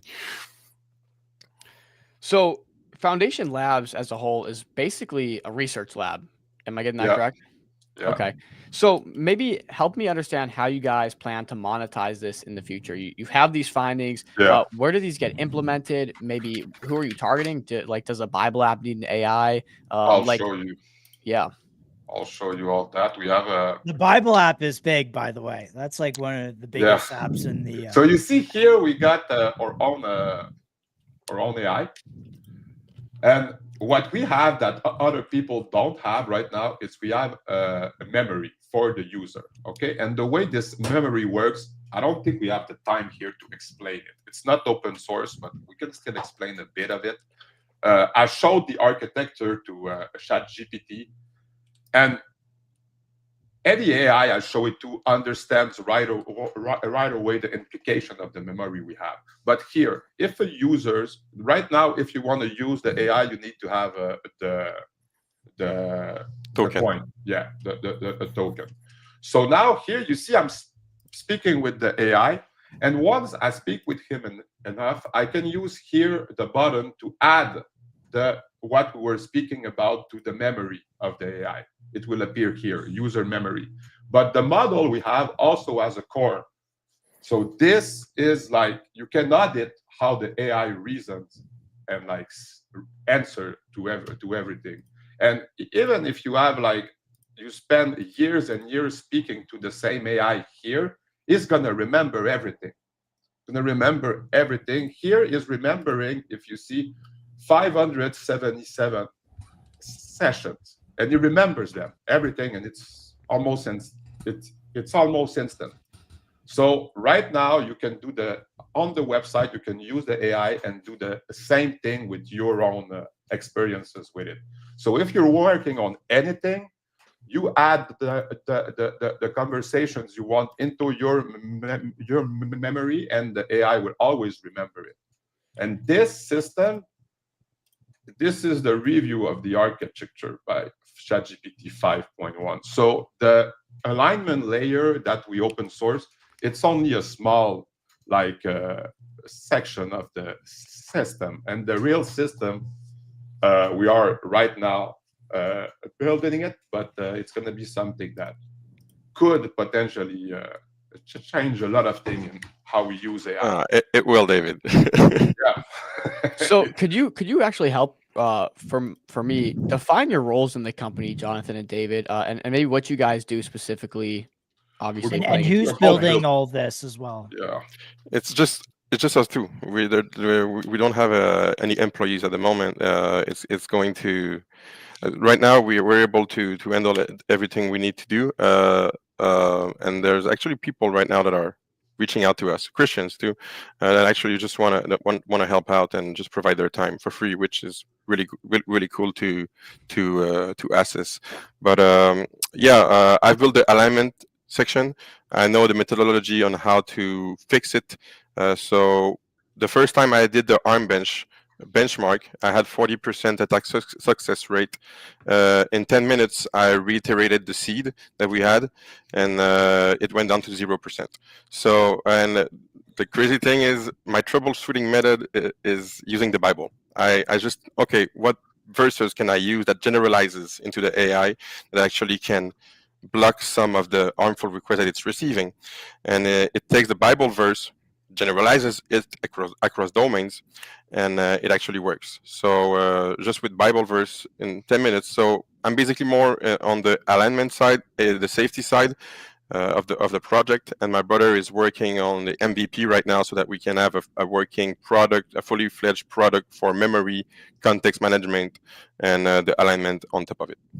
Now, it seems like Christianity is kind of the underlying rails and architecture behind everything. Exactly. Yeah. But ultimately, it seems like the product can go far beyond just Christianity to where everyone can use it, because that seems to just be the backbone. The AI won't be Christian with you if you don't speak to him about it or go. That's fine, because I'm not sure if you guys are versed in the Bible, but there's verses and there's parts in the Bible from the Paul book Grew up going to church since I was 18 or all right, 0 perfect, to 18. All right, brother. And I still do go to church these days. Great, so good to hear. Good to hear. I don't know about Dom. Dom, are you religious? You don't have to say. I am religious. I don't go to church. I'm Christian. I don't go to church as often as I should. Yeah, Dom but that's is my New Year's resolution on Saturday night, so when Sunday morning gets up, he's like, praise be the Lord. Then my New Year's resolution with my girlfriend is twice a month we're going to church. At least. So. But what I was saying, Paul, right,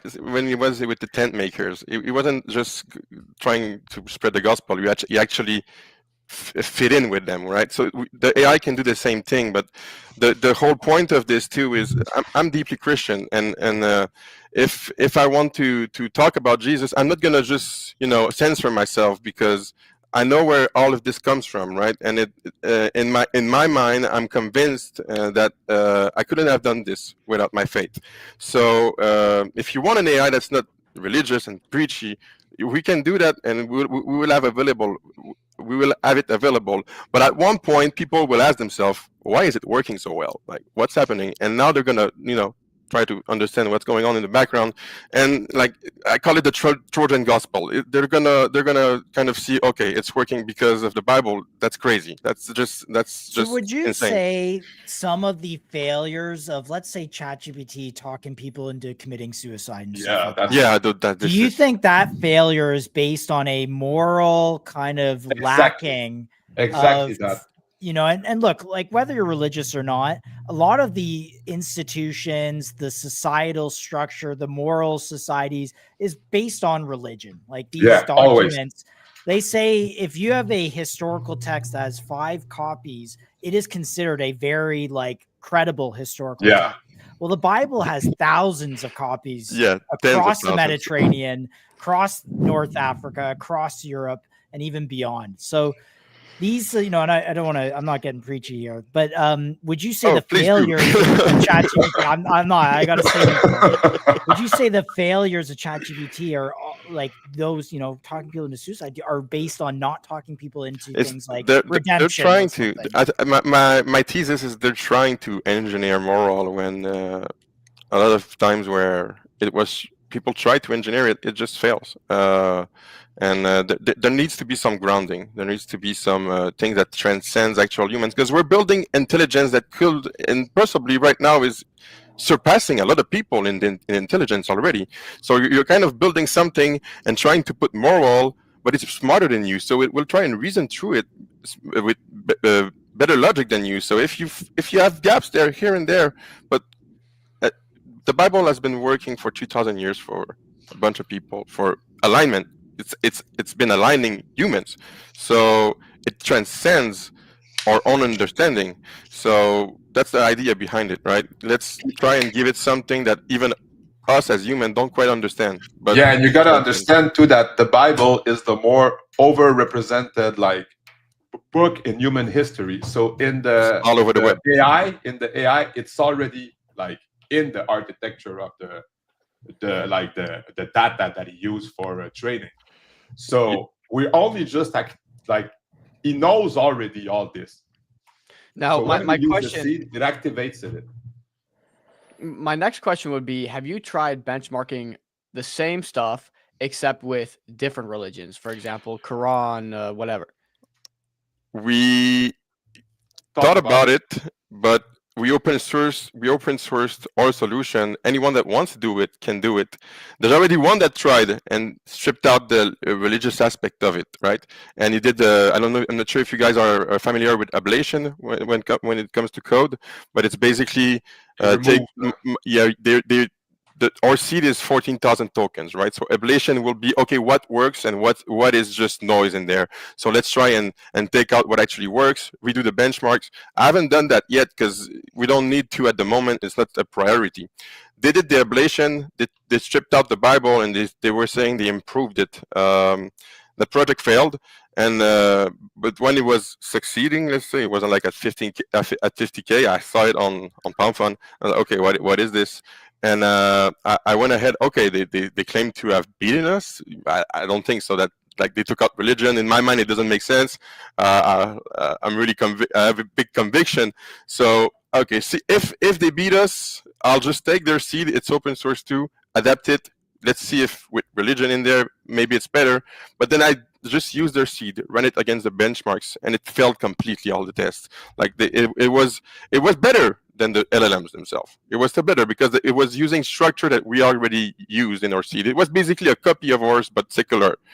And it did work better than most LLMs, but it wasn't doing good results. ArmBench, right? Something that's crazy that I did is I took the Venice uncensored model. It's a model that has no guardrails. So you can go to it and ask it how to run a child trafficking ring. It's going to tell you A to Z how to do it.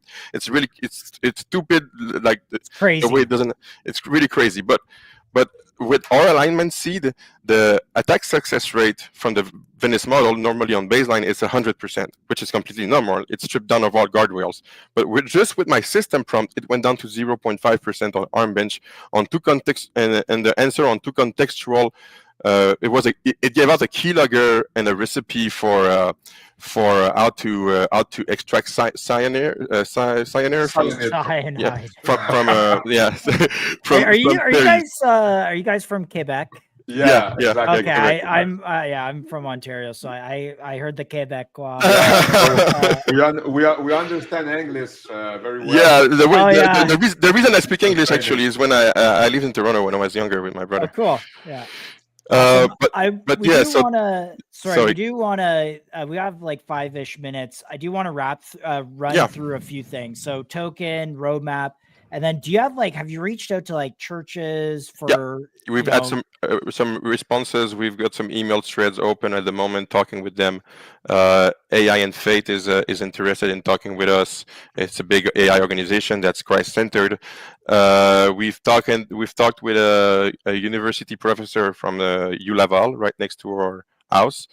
We're meeting with him on the December 17th. He's got a medium-sized business in AI here in Quebec.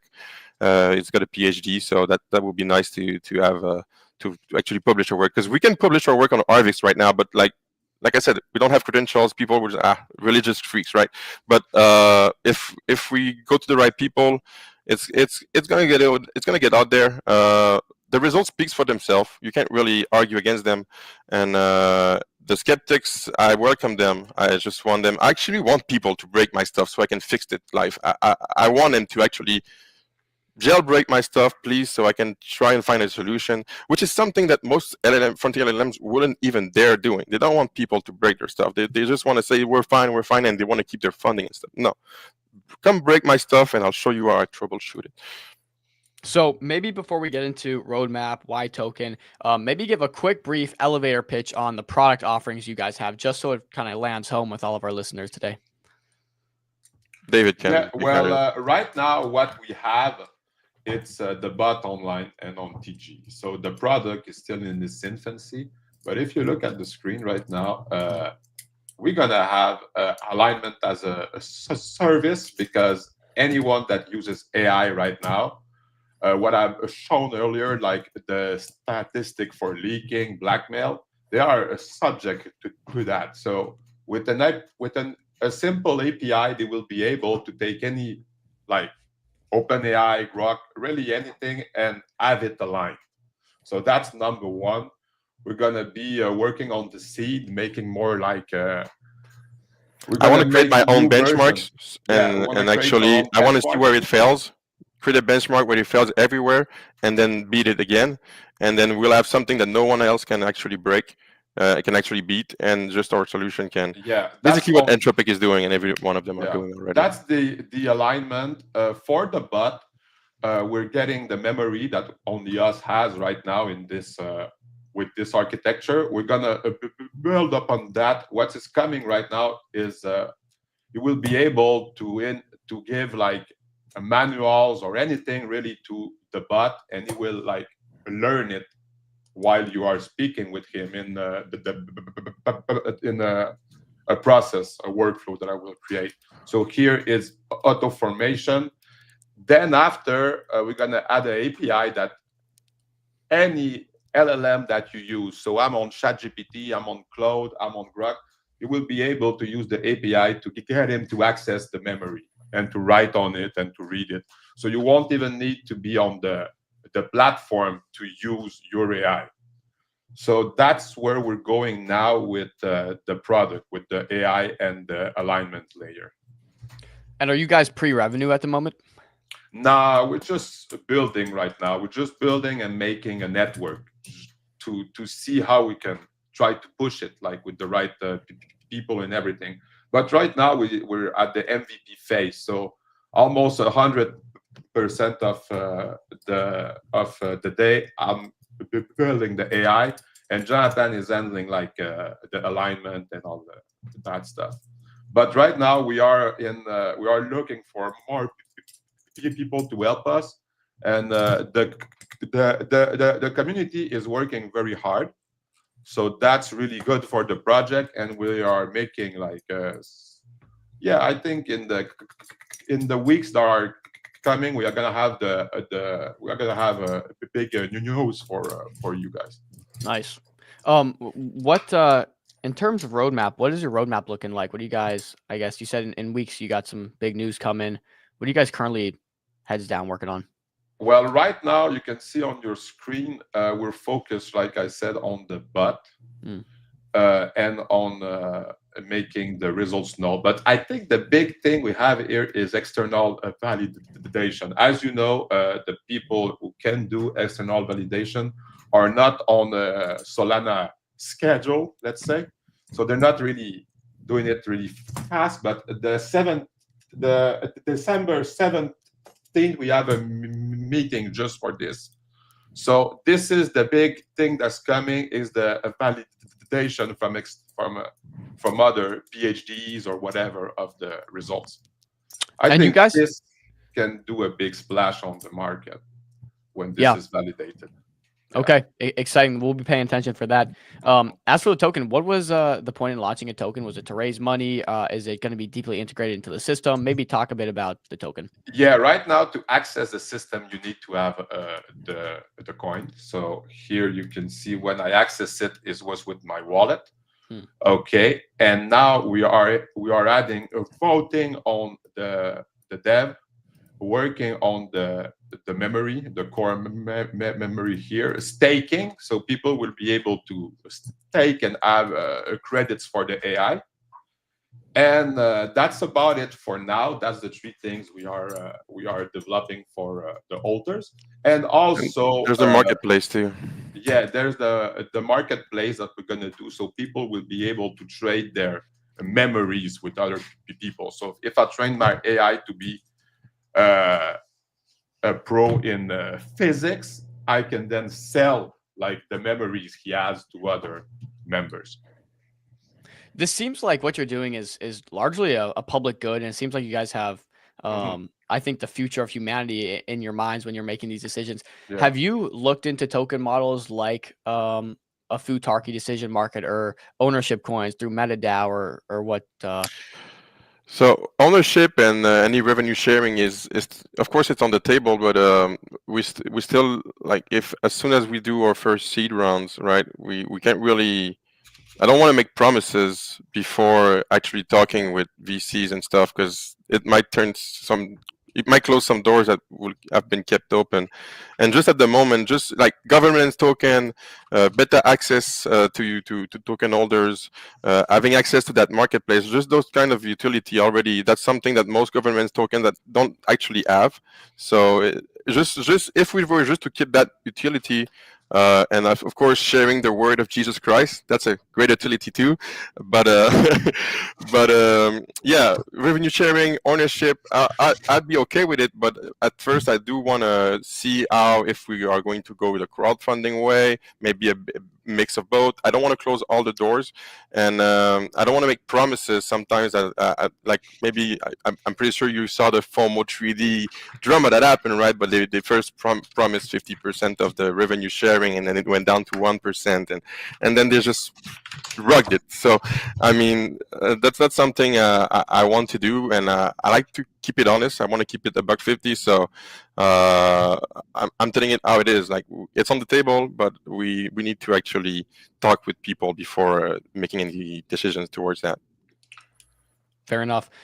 Josh, I think I've really gotten a great idea. Anything you got left? Yeah, interesting conversation, guys. We've never had someone on that's building, like, we've seen like halal investing and that's kind of like, I guess, a religious angle to investing, but nothing around like a Christianity based AI. I think this is very fascinating.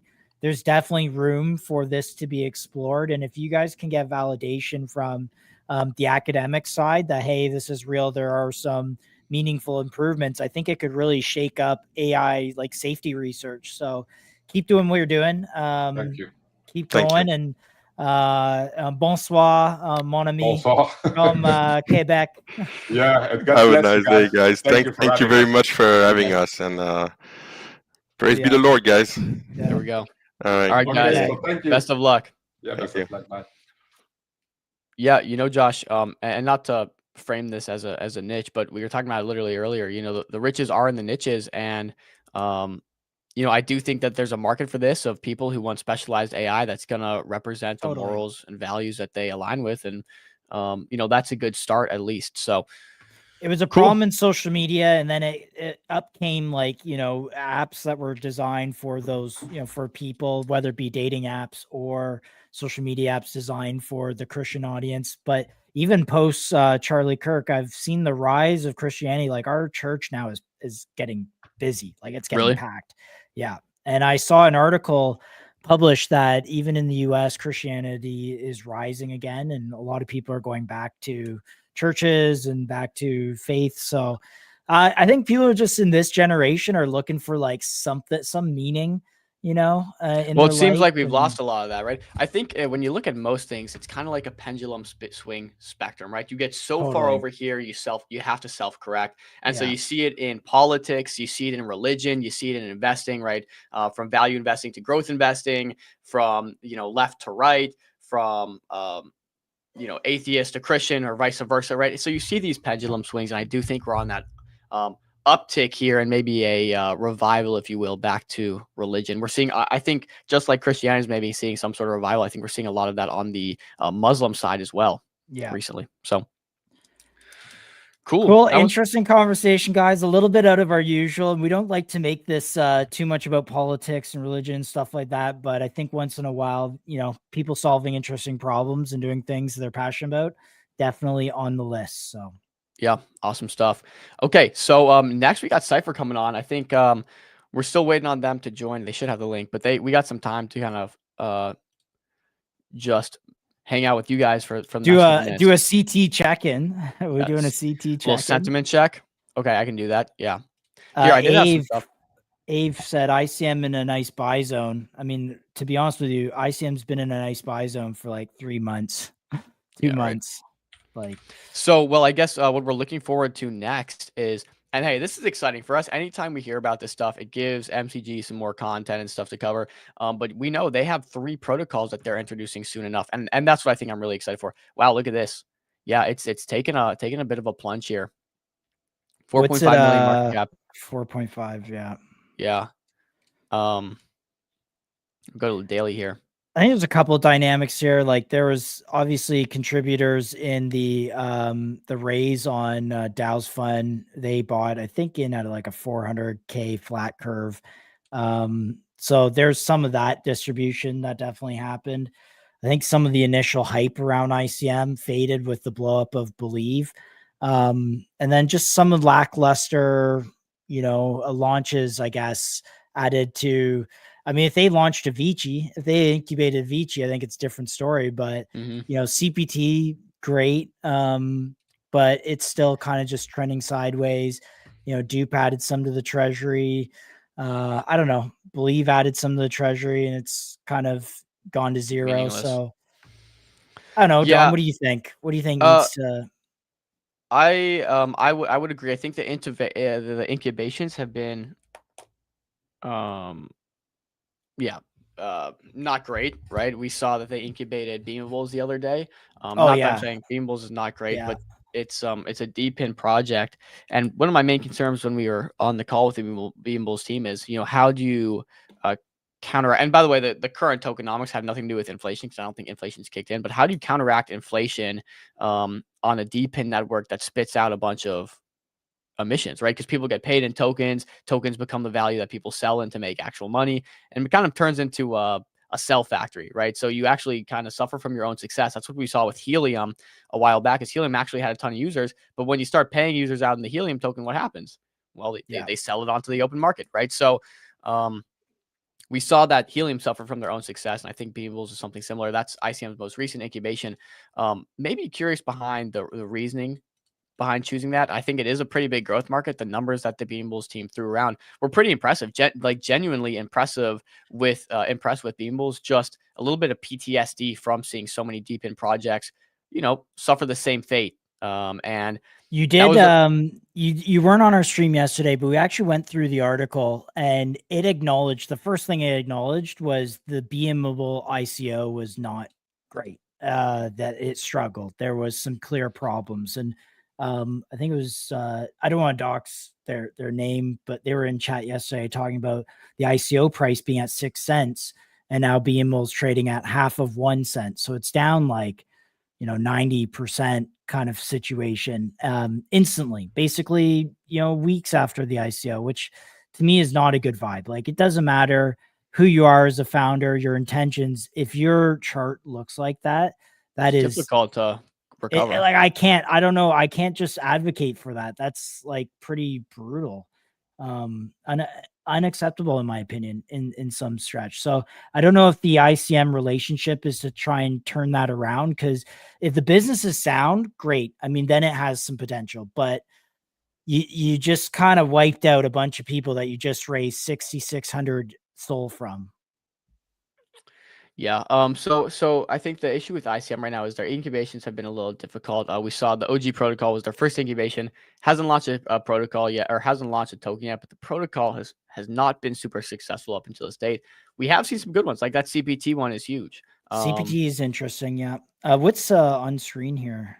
Yeah. So I guess I'll pivot, and that's, again, like we are good friends with the ICM crew, and look, we want it to be successful. We're contributors. We'll continue to support, but just in terms of from an investment standpoint, I think you ought to be careful with it still.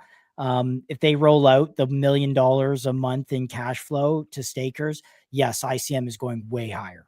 Much higher. Well, and that's what I'm most excited for. I'm excited for these 3 protocols here that are going to start churning, and I think they know what they're doing there. They decided to kind of make that great values aligned team. Look, like Mercy, values aligned. So Meteora, values aligned. We want it to be successful, but we're also realistic, and we're here for you guys. So keep it on a watch list, but also want to see the metrics. Yep. What's this? So yeah, as you can see, MetaMask officially integrates crypto prediction platform Polymarket into its mobile app. So I don't use a MetaMask mobile app. I don't really do much crypto mobile at all. But that being said, maybe we'll watch this video because I think it shows, man, these prediction markets continue to break in mainstream. Interestingly enough, I haven't really looked at prediction markets recently. Let me see what PMX is doing. Because I don't think a lot of these prediction market platforms have actually seen much of a bump from all this hype around prediction markets is the hottest thing right now. I think AI is kind of taking a backseat, and prediction markets have kind of stepped up. We're seeing Kalshi and Polymarket really just battle it out, but not a lot of representation or follow through on crypto in terms Can of you narrative. pull up the PMX chart real quick? Sure, this? yeah. Yeah.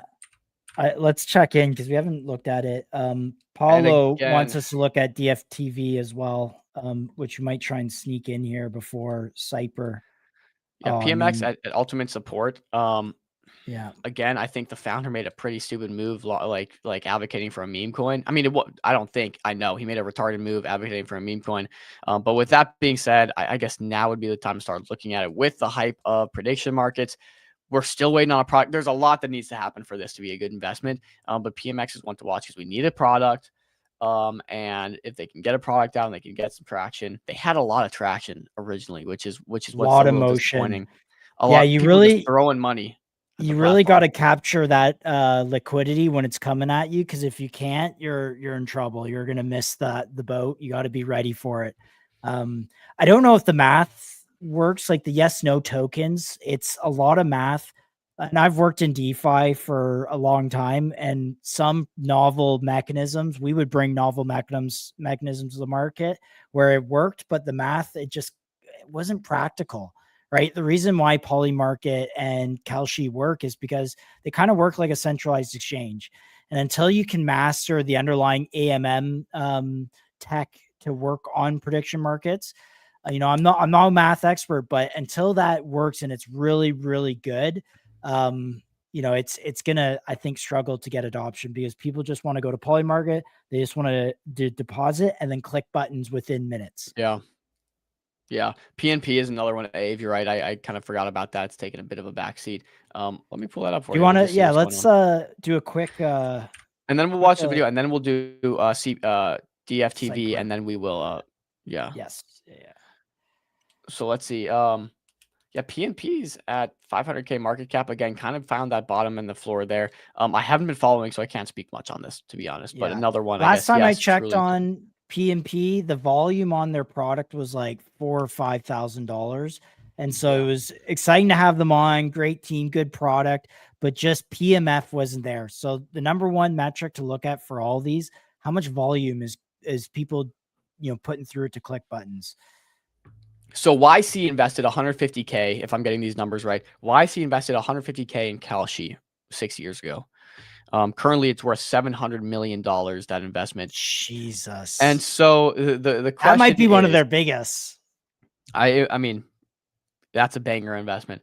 It probably is, right? But yeah, so like the question you have to ask is, do you have what it takes to find? And again, 150K is a very low investment size, right? In terms of AUM for YC. So it's Yeah, like but if they're they're throwing first a lot of check in, chips. their first check in, they're getting a bag though. Yeah, no, absolutely. So I mean, is PMX something that can pull these numbers? I think the thing is, Polymarket and Kalshi, they were investing before prediction markets were even really like a thing. Now it's you're a little later on that, but difficult to say nonetheless. Let's check out this video though real quick, and then we will pivot a little bit. So Watcher Guru, let's see what's going on here.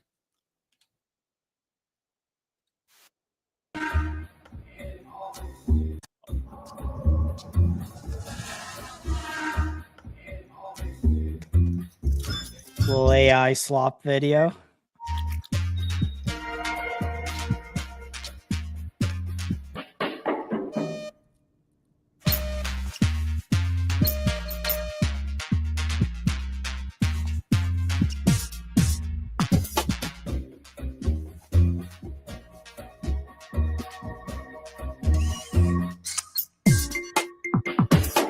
So I saw a really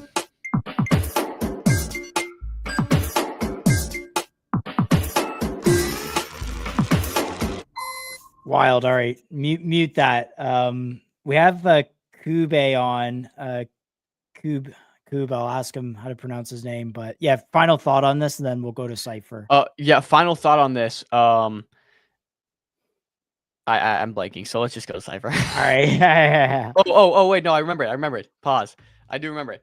Final thought. There was actually a fascinating interview, and I just saw clips of it on Thread Guy stream not too long ago, where they had this guy come on and talk about prediction markets, and he made a really interesting case where he's like, you can fund things with very low initial amounts and have like get very good investments and backing from people if you do it in the form of prediction markets, right? So you have some very low odd prediction markets, people funded with $10,000 each. And then if you succeed on the goal that you guys have pushing cumulatively, their payout is incredibly high. So it's actually a way to incentivize people to, maybe run a political campaign. If you win as interesting. Yeah. mayor, Right. you get paid out very significantly, right? And if you lose, the skew is very, very wide because you're probably going to lose. But if they push hard enough, their payout is really massive. So small upfront investment for big potential payoff if you can achieve your goals. Nonetheless, that's my final thought there. We have Kube. Is it Kube? How do you pronounce your name? Cube. Cube. Yeah. Nice Cube, to meet you. How you let's go. doing? Nice to meet you. Well, we're excited to talk about what you got going on here. Neobanking has been, talk of the town. Everyone's talking about neobanking here. So Yeah. You're in good company.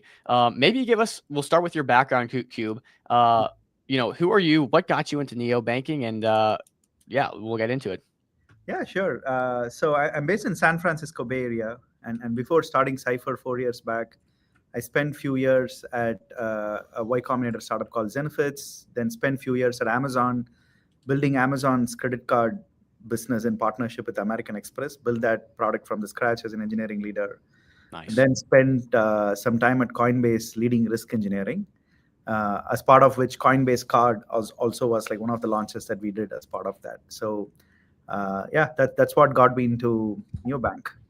Okay, that's pretty much And the that's perfect why background. they said if you don't launch on base, come on, man, you're not Yeah. I guess. Sorry. Yeah. Is that why you chose to launch on Base, because you worked with Coinbase in the past, or?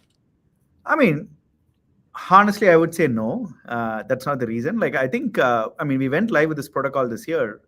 Obviously, we want to pick an L2 where like it's easy for users to interact with the protocol, right? And we thought like Base was the obvious option, given that the user activity has been ramping up in the last 18 months or so. So tell me a bit about this business. Maybe we'll start with a little bit of education for the people listening. Neobanks have been blowing up. I think we saw Revolt with a value of $80 billion, if I'm correctly, along with some other crazy valuations for other neobanks. Revolut. Oh, Revolut. Excuse me. Thanks for the clarification, Josh. Yeah. What is the size of this market? How many people are pulling this off? Like, how do you at Cypher get to Revolut and beyond numbers? Okay, so when we started Cypher, the neobank and all these stablecoin banking was not even a narrative, right? But we still were absolutely bullish on this space, and I'll tell you why, and that'll kind of answer this question, right? Yeah. So let's step back a bit and talk about internet. Like, we had Walmarts and all these like brick and mortar commerce stores, right? Like multi-brand retail stores that were like catering to specific geographies. And internet came, and companies like Amazon took this online. And all of a sudden, it became like $1 trillion opportunity, right? Like, it was just commerce taken to internet, which unlocked like broken physical boundaries where anybody in the world can shop through e-commerce, right? That never happened in the finance industry. Like, every fintech app that you can think of today is like Walmarts of like pre-internet era, right? Like, if you look at it, like if you take any neobank, like even like Robinhood in the US is like very US specific. And then they had to go and specifically expand into Europe, right? Or UK, right? And like my biggest fascination in this space is like, I've been building banking integrations all my job in Silicon Valley before that. And it was always underlying infrastructure was tied to a central bank for a specific country. And blockchain and stablecoin is this infra where the underlying system by default is like global on day one. That pretty much unlocks, in my opinion, multi-trillion-dollar opportunity for companies to be built as neobanks, 100 times larger than what you've already seen so far, right? That's why I think it's like huge. The upside is huge, but I think the future is going to be way different than what we are looking at today, because most of the people are relating neobanks to just crypto cards, right? But crypto card is a very small fraction of that. The neobank opportunity here is the fact that you're removing all those intermediate systems that were being built over like decades. Like even Visa and MasterCard or even American Express was built in pre-internet era, right? So if you, as much as you like move away from all these traditional financial stack, I think it's going to unlock like true multi-trillion-dollar opportunities. And that's why I think the neobank is a very big space that I'm personally bullish on. And I think the market opportunity is like much larger than what we have seen. Like, for example, 20 years back, if you have gone to people and said Google will become like a multi-trillion-dollar company, nobody would have believed it, right? And I think we are in a similar space right now. We are potentially going to see $50 trillion, $100 trillion companies in this space. Can I ask about why we're talking about neobanking now? Is it a change of regulation? Is it stablecoin proliferation? Like, why? Like, look, Monaco MCO coin, if anyone remembers this from 2017, which ended up becoming crypto.com, but they were doing credit cards. They're like the first to do credit cards, like crypto credit cards. That is like not a new thing. This has been around for now going on 8 years in crypto. Is this credit card with a crypto account? So Monaco became crypto.com, and then a bunch of others tried. And even in 2021 run, a bunch of others tried with Visa partnerships and stuff like this. Why today is this thing now a narrative where this is actually starting to work? Yeah, like I love answering this question, and I'm going to share like some disclaimer. This is a trigger alert. So like one of the things that's happening is all of a sudden it's so easy to launch a crypto card, right? Like to your point, when Monaco and like crypto.com existed, right? Even Cypher early days, like Visa and MasterCard wouldn't even entertain a meeting with us, forget about working with us, right? Like, so all of a sudden this technology is getting commoditized, and anybody is able to launch a card in like few weeks, right? And definitely there are a lot of blockers to it, but like that's the perception that is there in like among the developer community, right? So anybody can become a crypto neobank and just launch it in like few weeks, right? And all of a sudden this app is downloadable everywhere in the world, and you can just create a card and go spend crypto in real world. That is an easy narrative to actually build. That's why you're seeing a lot of competitors trying to like just launch a card and just call themselves a neobank. But like that's one of the things that's like pretty dangerous for the industry altogether, because these are like pretty hard software engineering problems, right? Like even a lot of Uniswap and a lot of these early contracts that were built went through a lot of stringent security audits and all that, right? So now because of all this low entry barrier with neobanks, people are just launching a crypto card and calling themselves a neobank, right? And that's why we are seeing an explosion of this. And like the reason why we see so much attention around this is people are launching tokens with this promise of neobank as a narrative, right? And that is the only reason why we all of a sudden see so much buzz around this.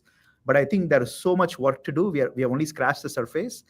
Any inventions that were required to build neobanks already existed in the form of stable coins and all that way before. Just that the regulations and the way to launch crypto cards have become very easy, but that's not what the real upside for a neobank actually is. So I have another question around positioning.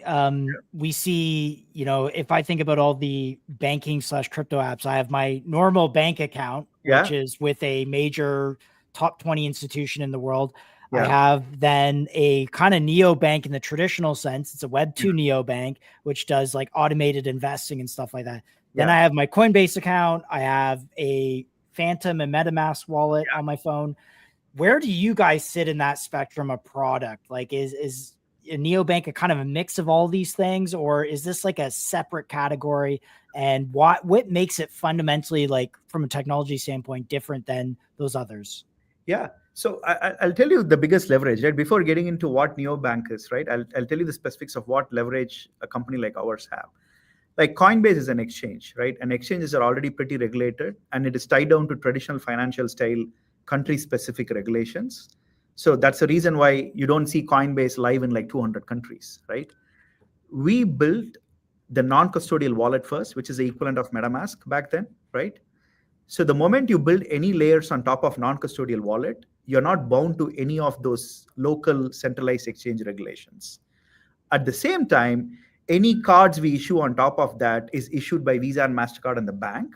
So from a legal standpoint, or from a regulatory standpoint, we are just a technology company building a non-custodial wallet. Every other layer is just an integration, and each of these layers are taking the regulatory risk that's country specific, right? So the biggest leverage is just because you're a non-custodial, you get the regulatory arbitrage that is not caught up yet for DeFi yet. And then a biggest unlock is like the fact that you're global from day one, right? So that's actually the positioning. So the moment you start building the ecosystem around those building blocks, I think you'll end up building a completely different product. The easiest common denominator you can call yourself is like a super app of every damn app you just mentioned, right? But the future is much more larger, wider coverage on top of that. This is great. I'm glad you shared that. That's the Yeah. key thing. Like we've seen Avicii kind of come out of nowhere. And look, Yeah. again, like I said, I've nothing new, but all of a sudden it retained. And I'm wondering like, what's the difference? Exactly. That's it. Yeah. So these are So- non-custodial, basically products with then, Visa and other services built on top. Sorry, Exactly. Dom, go ahead. Yeah. Yeah, no, when you have this conversation about neobanks, you almost, every time you talk about stable coins as well. Maybe I'm misinformed, but it feels like we're not seeing a lot of these stablecoin providers making a push into neobank. Like, why isn't USDC or why isn't Tether? Why isn't DAI? Why isn't Athena? Why aren't they making pushes into the neobank arena when they have the stablecoins that people are already wanting to transact with? So the reason why USDC and USDT wouldn't get into this space is they consider themselves like a platform business, right? They want builders to adopt their stable coins, right? So according to them, neobank is just one of the use cases, and they're looking to do value capture across categories of product. That could be like perpetual trading or anything you want to build on top of blockchain, right? Because stablecoin is like this base currency. So their game is into like how much more applications can adopt this base currency into their system, right? So that's their KPI in the business, right? And the reason why they do that is like, look at Tether, for example, right? Like more and more applications adopt Tether. There is more Tether in circulation, which in turn gives them more capital parked in their system, using which they earn interest and buy gold and a lot of crazy things. They care about that treasury, US Treasury Exactly. yield. Yeah. And with the fact that we have this Genius Act passed this year, the fragmentation is beginning to build, right? I personally think in technology, fragmentation never scales. Fragmentation happens in early stage. At scale, it always like accumulates in like 2 to 3 companies. Interesting. Yeah. So Cube, you have the background. Let's talk a bit about Cypher now, Yeah. and maybe some of the products you guys are offering specifically, and what sets you guys apart. So what sets us apart is like, first of all, as the way the product is perceived today, we are perceived as a crypto card in the name of neobank, right? Let's first answer that question from that context. I don't think Cypher is only that, but still that's how we are perceived and that's how users use it for. Okay. To answer your question with this context, as like neobank and crypto card, what sets us apart is the fact that we have built foundation for this in the last 4 years. We have been shut down by banks. We've been like attacked with fraud. And I'll tell you what the consequence for the users are, right? This is not the first time we have seen these products, right? Like even 4 years back, we at least saw 10 different companies doing this, just like the way we are seeing it now. And most of these people were completely relying on the bank to manage the user funds, which means when the banks go down, there is this bank called Evolve Bank in the US that got into huge scrutiny with a lot of these no KYC card issuance in crypto, and they just took customer funds and they were dead, right? So from day one, we built our system in a way where every time we work with banks, like we trust the banks with $0 of our funds.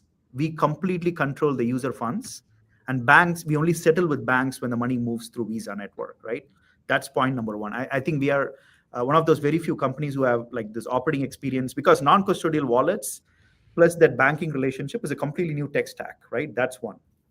And then credit card fraud is a huge industry. The moment you launch a credit card that anybody in the world can apply from, that creates your attack surface like 100 times larger. And I've seen this over and over again, even in my Amazon days, where we were US specific, we saw significant fraud. Now, all of a sudden, anybody in the world can download and create a card.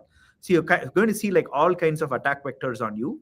So we have put significant foundation into like building those fraud systems, right?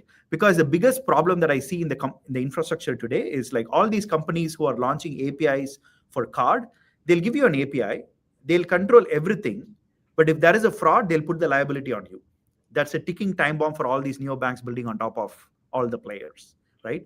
So what sets us apart is like the fact that we have built this system where we completely control the user funds.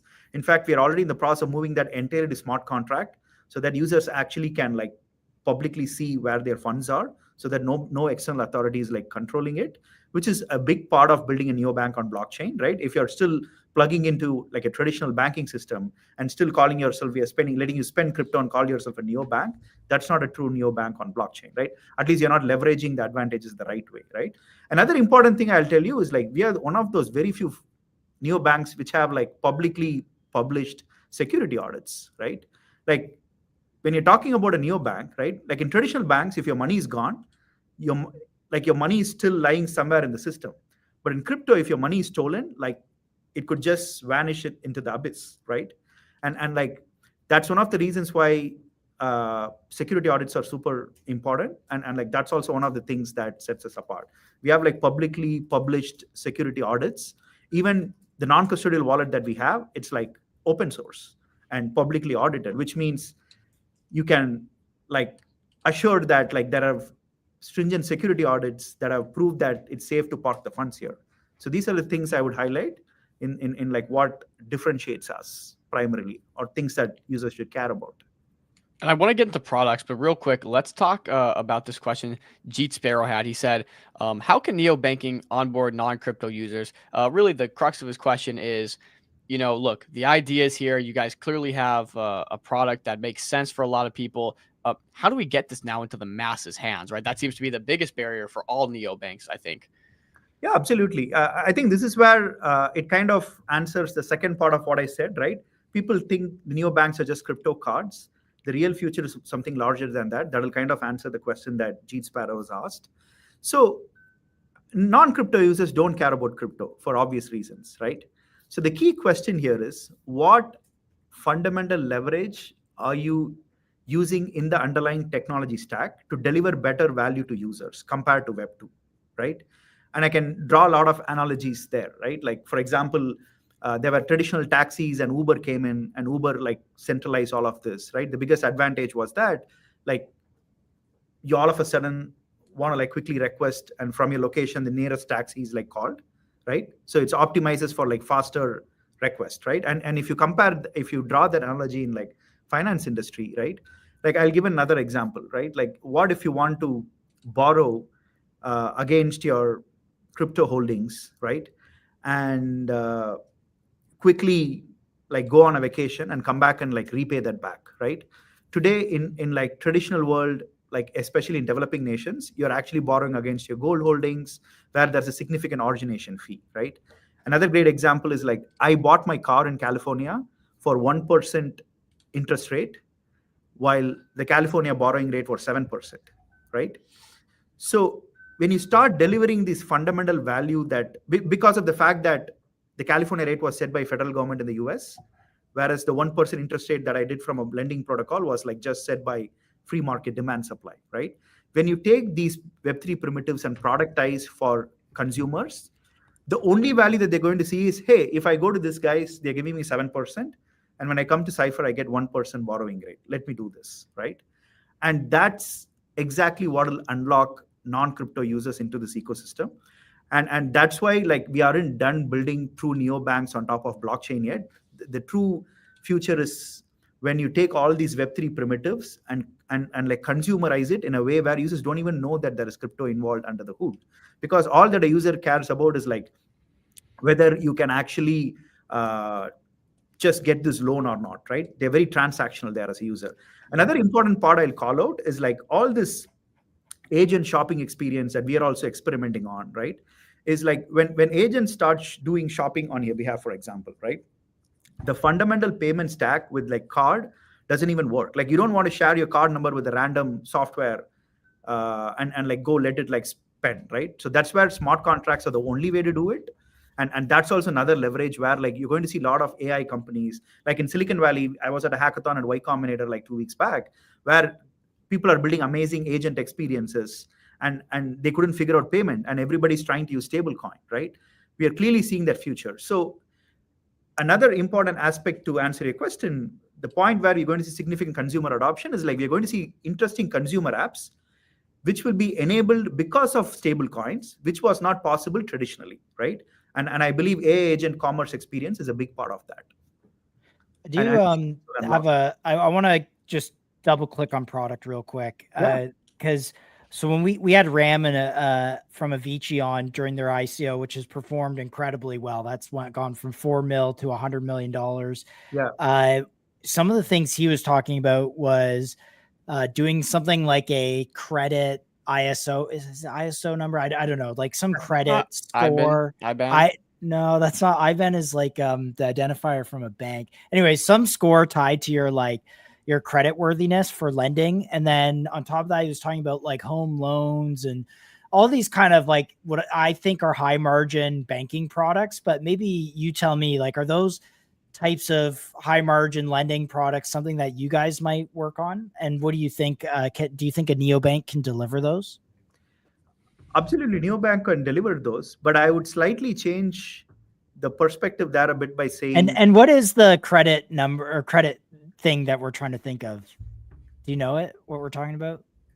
It's like, I mean, not probably a we're talking about some unsecured lending or something, right? Because unsecured lending. That's unsecured right. lending, right? Yeah. See, unsecured lending is a very American thing, right? Okay. I don't believe that unsecured lending is like something that should exist, and I'll tell you why, right? Let's talk about specific examples of unsecured lending. I, living in America, can go, you put my social security number, get approved for a loan based on my past credit score, right? And I don't repay the loan. My credit score gets impacted. So when my credit score gets impacted, when I don't repay the loan, doesn't mean they let go of my loan. They can still put a lien on my existing bank account, freeze my bank accounts, right? So every lending in the world is actually secured by something, right? One is like fake secure, another is like really secured, right? But in reality, you can never run away, right? So the concept of unsecured lending is a very American FICO score. That's what exactly, it was. FICO Sorry, score. FICO score. Yeah. Especially when immigrants come into America, they make you feel like, oh, you don't have a good enough FICO score and all this bullshit, right? Like, I don't agree that that's the right system to build, right? Like in the future, when you move everything to blockchain, and like you don't want some central authority to tell you whether you're credit worthy or not. There's enough data in the system to say that, and like don't believe anybody who tells you like unsecured credit is a thing, because end of the day you're always on the hook by law or something, right? So every lending in the world is secured, right? Just that whether it's financially secured and your assets are locked is the only difference, right? So to answer your question back on like how we think about that, like, see, this is where I'm waiting to see more and more Web3 primitives to go on blockchain, the real world assets, right? There are a lot of traditional financial institutions trying to like tokenize real estate. There is enough tokenized gold, right? As more and more traditional assets get tokenized, that's when neobanks can start building on top of that. For example, tokenized stocks, right? Just because stocks are tokenized, all of a sudden we as a neobank can enable stock trading as a global app instead of a country-specific app, right?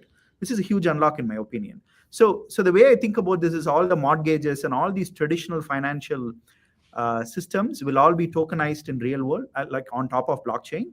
And when we consumerize that for like through the neobank, I think the way it's delivered will be slightly different and way more consumer focused, because all these traditional mortgages, all these systems were built once again in pre-internet era, right? I don't think it's globally translatable. That's where the moment these assets are tokenized, we are going to see creative ways in which people will create mortgages. People will maybe create 100-year mortgages. People will maybe create 5-year mortgages, right? Today, you have to wait for the government to approve, oh, let me approve like a 40-year mortgage term and all that, right? So I'm waiting for those inventions to happen, and I think it's already happening as we speak. Nice. Let's pivot here a little bit. We see you guys are top 10 in terms of crypto cards by volume with a token. Maybe talk a bit about these metrics. How are the metrics growing? What does growth look like? Maybe just give us the full breakdown here. Yeah. So once again, all the metrics that people are covering here are only the crypto card spend, right? So most of the crypto card spend market is growing at like 10 to 20% month over month, right? I mean, I would say slightly larger. I would say 30% month over month. And all of the crypto cards in the market are growing at least 10% month over month, right? So trying to capture this market share here and there, right? So that's like kind of the average growth rate. But I think, and do you want me to talk about that in relation to the token, or just the metrics for Cypher. So, for instance, Vici published that they're doing about $200,000 in spend volume every 24 hours.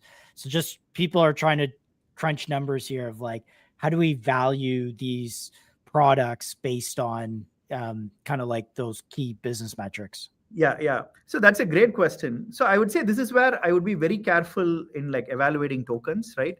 I know token has this big speculative aspect to it, narrative aspect to it, right? Most of these token are like, if you want to do fundamental analysis on token, first read the white paper, right? Because these are not like publicly traded companies who have like financials published every quarter, where you have like apples to apples comparison on this is the EBITDA, this is the revenue growth and all that, right? Like you have to go deeper into like where the value capture is happening, where the net new value is coming into blockchain, right? One of the things that I would highlight is, for example, in Cypher, the reason why we built this protocol is not just for the sake of narrative. We could have done that 4 years back if we want to. The reason why we built a protocol is we want to like build something like Amex rewards globally, and then bring merchants into this equation. So merchants are spending multi-billion dollars in like building loyalty, right? Like in Amex Platinum in the US, you get $10 per month in credit. Just for the $10 month in credit, every Amex user in America uses Uber, right? So brands have seen loyalty that comes with these incentives, and we're trying to bring that into the equation. The moment you bring... Yeah, sorry, I totally agree, by the way, and I want to double tap into loyalty, but I think for the nature of the question in this tweet, it says last month card deposits and spends is 23 million for Cypher. I don't know if you can just elaborate if that's accurate, or I don't know where these numbers are generated from. So even I don't know where these numbers are generated from, but I know for sure that the entire list here is actually like either guess or double counted here and there. So there is definitely inaccuracies in like all the numbers here. This might be generated with ChatGPT, best guess. Yeah. So I mean, the format looks like ChatGPT, obviously. It is actually... Shout out to Decentralize or Die, big fan of the show. So yeah. But I think overall, like the ratio is like very relatable, right? But definitely, I would say like all the numbers here are inaccurate. The entire stack here is inaccurate. Yeah. To answer. Okay, feel free to talk about loyalty. Sorry, that was a... Yeah. Sorry, I deviated from the actual question. Yeah. So talking about loyalty, right? So the biggest upside in Cypher is going to be when like brands start buying Cypher tokens and staking Cypher tokens, because that will give you voting power in the system, right? And the way we are going to do that is like, with this voting power, you can decide how much emission goes into your brand as cashback in that, and which in turn will create buy pressure, right? Which is like an ad network. So when every brand in the world is trying to buy Cypher token for getting a partnership, or like an ownership in the protocol, is actually the real upside here, right? So these are the metrics that the token should care about. Today, like there are 0 brands who do that, right? So when we launch the first brand, you should definitely pay attention to it. When we launch the 10th and the 100th brand, you should like absolutely go on this, because that's when the network effects will start kicking in, right? The moment we cross the 10, 100 brands, like we're going to see people competing to like buy Cypher tokens from the brand side, not even from an investor side, right? That's really bringing in net new value into the system. If not, just like Crypto.com or any other token, you're just creating an inflationary token and just letting people dump on the market, right? I think the real alpha in any token exists in what kind of new models are you building, right? Because the market always adapts beautifully, right? Like for like few years back, it was so easy to like launch a token and just say, oh, it's going to be the next 100x token. So now people are figuring out that, oh, if there is a huge airdrop, there might be a short-term sell pressure and the market adapts to it, right? So I think the market is very good at adapting to it. And I think what you should care about is like all this other things that I mentioned, like security, what net new value is coming into this token, and why does it matter to the token? I definitely agree with you. I do got to double tap here because Crypto Twitter will ask us just around like business metrics. So how many people are using the card, how many wallet users they are. I don't know if you know like how much money is in the system, like value, cumulative transaction value. Any numbers, like concrete numbers you can kind of share around those metrics? So we have monthly 40,000 active users using like from the mobile and the D app, right, together. We only track active users. We don't call registered users. That number is much higher. But like active people who are spending on transacting, both on both the mobile app and the D app is like 40,000, right, globally. And then in terms of total value locked, we are somewhere around like $5 million, right? And that's what we are trying to move completely on chain, and users can like earn yields potentially on a Morpho vault. So we are looking to like publicly, and that's when these metrics can be more verifiable. Today, like whatever I tell could still be a lie. The reason why I'm saying that is that's the way you should evaluate every damn crypto card there, right? So everything should be verifiable in crypto. So probably in like early Jan or like late Jan, you'll start seeing that. But today we have roughly around like 5 million in TVL. And any metrics around like transaction volume? Like how do you generate revenue off that? Is it on transaction volume? Is it staking or a percentage of funds that are staked? Do you take a cut? So as of today, like the different revenue sources that the place where the most of the neobanks are making money is on interchange, first of all. Like when you go swipe a card, merchants pay a fee. And according to me, that's a very low quality revenue, because in the future, this shouldn't exist. Like this coming from the Visa network, right? But the things that will continue to exist in the long run is actually Forex, right?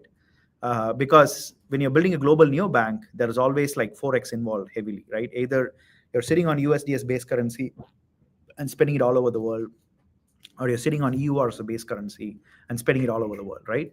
So these, and unfortunately, most of these neobank charges a predatory fee when it comes to Forex, right? Unfortunately, because this is relying on traditional infrastructure.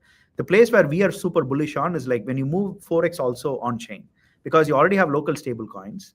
So a conversion from USDC to CADC should happen on chain, not from USD to CAD through a traditional bank, right? But to answer, did you say CAD? Yeah, CADC. I mean, I used to live in Canada before. All right, same. So I was like, yo, the CAD made it on there. Let's go. Yeah. Actually, shout out to the Canadians. The Canadian banking regulators just enabled like stable coins through Stablecorp to even be legal, just like in the last couple of weeks. So exactly, it's an amazing unlock. I agree. Yeah, I mean, like Canada is actually far better than America and a lot of financial infrastructure. The Interac itself is huge. That is right. The Interac system is great. Also, Canadian regulators had spot ETFs. They had staking ETFs like 2 years before the SEC enabled any of them. So I agree with you. It's like amazing. And most importantly, for card issuance in Canada, you don't even have to work with the bank. You cannot be a bank and still directly work with Visa and MasterCard. That itself is huge. Yeah, crazy. I mean, this conversation is wild. So maybe a bit on the product side. You guys have the cards. You guys are looking to make a push in the Forex space. Maybe give me a list of just products here to really send it home with all the listeners. Yeah. So like the crypto card is an obvious thing. According to me, that's a commodity. Crypto card shouldn't exist in the next 24 months or so if what we are building in blockchain is true, right? So just calling that out. So the real thing you should watch out for is, first of all, like one of the integrations that we built is like with Hyperliquid, Moonwell. Moonwell is a lending protocol on base chain, right? So one of the things we launched was like, if you're a user who already has collateral position in Moonwell protocol, which means you have deposited your ETH or like CBBTC there, you can auto borrow by approving a smart contract and just go spend it, right? That's like true credit card, but your credit is coming from a smart contract collateral that you have put somewhere else. That's an amazing unlock for us, because like that's the true composability of smart contract, right? You as a user has like your collateral deposited in a different bank, and without even asking the bank's permission, just by getting the user's permission, we are able to borrow against it, spend it, and repay it within like 10 minutes with like zero origination fee. That's like a huge unlock, right? That's an example of an amazing experience that we already have, that consumers are using to buy like cars, properties in Dubai and all that, right? Point number one. So the next one that I think it's very important that you guys should pay attention to is X402. X402 is this agent-specific protocol that Coinbase and like few other players have like collaborated to build, where agents can pay each other. I'm personally very bullish on that, and we're building some integrations there. So we want to enable consumer experiences that were not possible otherwise. I'll give an example of that, right? Today, like, can you have an agent that looks at all your past, like, I use Instacart in America, for example, for my grocery shopping. I hate grocery shopping. If there is an agent that looks at all your past transactions and does like planning for you and order Instacart for you every week, today you can build that agent. But can you pay using that agent? No, right? That's a huge problem. So that's the biggest limiting factor today. So what we are building is building that bridge so that an agent can go and do this list for you and also order on your behalf on Instacart by generating a one-time use card, whereas like the money will be approved through smart contract USDC, and instantly we move it to a card and like authorize it at instacart.com, because instacart.com does not support USDC, right? So AI is a very big theme for us in like Q1 and Q2 in 2026, right? So expect to see a lot of interesting consumer experiences globally that will be only possible because it was built on top of blockchain, right? So, and Cube, when you were at Base, were they working at X402 at that time, or did that come after you? No, I was at Coinbase like 4 years back. So back then, Coinbase was not even an on-chain company. I quit Coinbase because nobody fucking knew about crypto back then. Everybody was building exchange. It was just building APIs, right? Like that's one of the reasons why I thought, okay, you should go build it on your own. But now Coinbase has transformed into an on-chain company.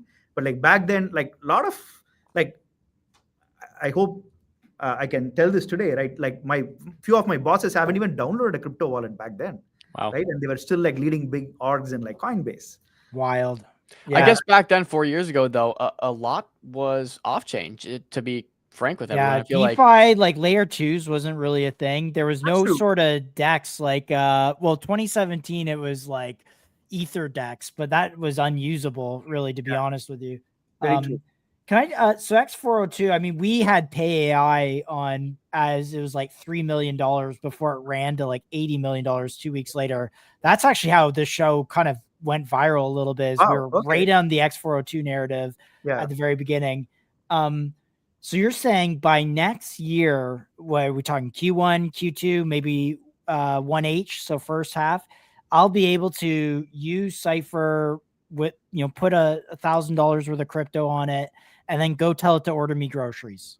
Absolutely, yes. We are definitely building towards that. And these are the true experiences that traditional neobanks cannot enable, right? And so that is would you say every neobank will have that ability, or is that a Cypher specific like competitive moat? I mean, like, I think that'll be a competitive moat, like, because we are sitting right in Silicon Valley, where we are every week seeing like all the advancements happening in the model layer, people building agent. So we have the leverage where we'll be one of those early people to enable these experiences, right? Like, for example, I've had like coffee chats with people who actually even like created X402, for example, right?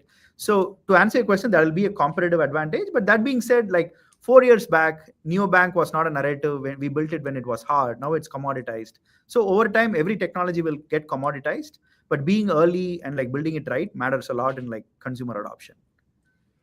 Let's talk a bit more about the company in terms of team, backers, roadmap.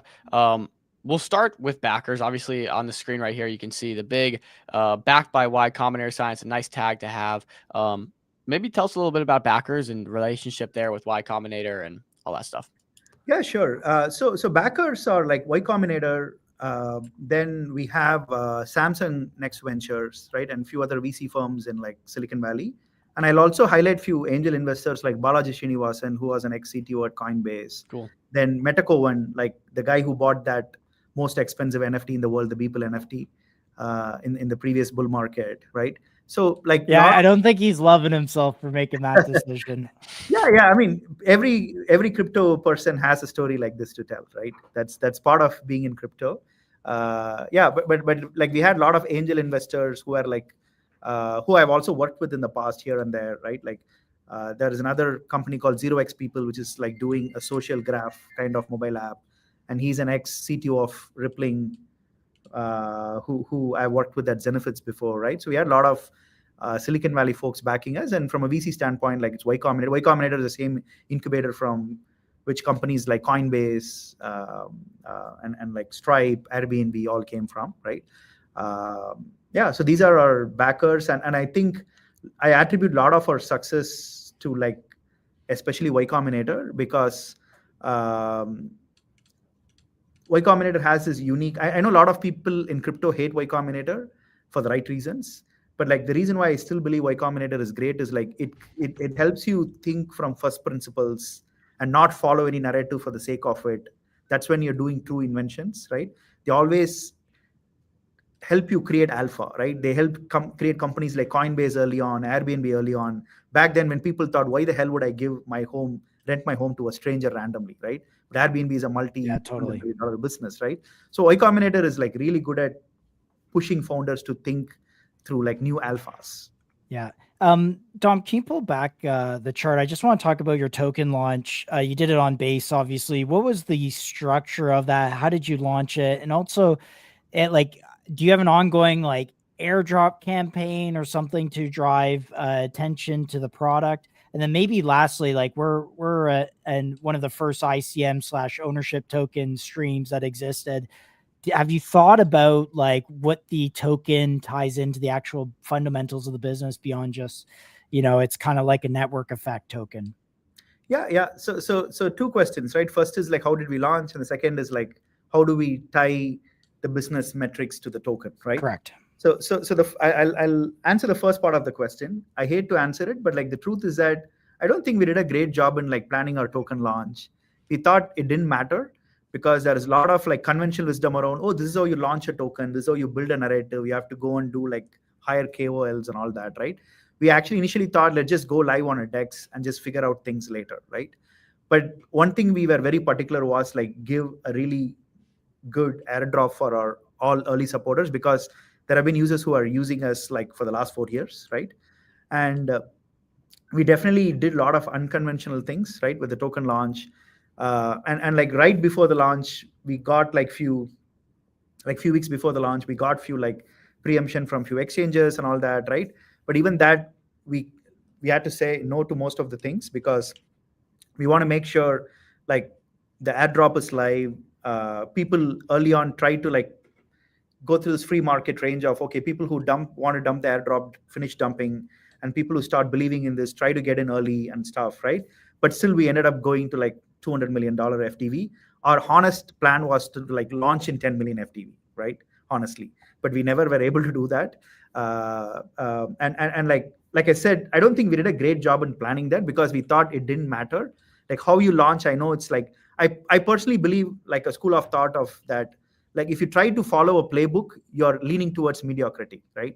Like you always have to find new ways in which you're like launching things, right? So to answer is, and I think we have already got past all that sell pressure with the like airdrop. Now we are going to line up few tier 1 centralized exchanges, right? And like all of that. So I think now is like the time to start paying attention to it. And there is like no airdrop campaign that is like lining up. But I think what should really matter is like understand the protocol better, right? That's where I'll try and answer the second part of the question, how this overall ties to the token performance, right? Like today, you as a Cypher user can earn Cypher token by either spending or referring, right? That's like without even owning a token, right? Just a user. That's like the inflationary part to it, right? And I'll talk about the other side of things, the deflationary part to it. So long-term believers can actually buy Cypher token, lock it, which is vote escrow model, right? And when merchants start coming in like and like bribing, you earn a part of this. And like big part of this plan, we've already mentioned this in our white paper, is like a part of the revenue will start getting routed to the VE Cypher holders, right? So which means it's almost like a shareholder. And another important part that you should look for is like actually as the spend metric goes up, more value gets generated, and it just kick back in the form of revenue share into the protocol, right? That's why like we are looking to move every aspect of the product on chain so that it's all very publicly verifiable. Clearly, people are able to see that this amount of money that's like unspent, and this amount of like rewards that's being earned, and this is a percentage that goes to the VE Cypher holders, right? And I think one of the things like the two KPIs that I call is like important is like the TVL and then the transaction volume, right? Because both of these key metrics will accrue value in the token. Another very, very, very important thing is how many brands are believing in this. Because the story we are selling to brand is that if you buy Cypher token, lock it, and keep voting for your own brand, your spend increases. Traditionally, they were putting in marketing dollars. And sorry, what does the bribing to a brand actually do? Is it some sort of ranking in front of users in terms of like, it gets in the marketplace or something like that? Yeah. Let me answer this from a vCipher holder standpoint. Like, Sure. let's say I own vCipher holder. Like, I'm a vCipher holder, right? So every 2 weeks, I get to vote for a merchant, right? And based on the collective voting we get, we proportionally distribute cash back to these merchants. So if everybody votes for like Amazon, right? Amazon will probably get like 30% cash back, right? So what a brand can do is come and bribe the vCipher holders, which means for the next 2 weeks, I'll give you $10,000. Whoever votes for this will like split that $10,000. Okay. So which means the brand is influencing the voters for those 2-week period, which is very similar to how they do marketing campaigns by doing $10 Uber credit, right? The difference here is that the cashbacks in the form of Cypher tokens, right? The moment the brand sees that, hey, I put in $10,000 and I see increase in spend of like $40,000. When they start seeing this working, the first time, they don't even have to understand crypto until now. They just Right. So it's a cashback incentive, basically, that they're buying. Basically, they give you 10 grand. You go buy the tokens on the open market, give it as a cashback incentive, maybe something like that. And users go say, oh, I get 1% back if I go buy from, I don't know, Dom's store or whatever. Yeah, they can do whatever they want. But I just want to like clarify a very important caveat to that. Like, Please. It's still coming from emission, right?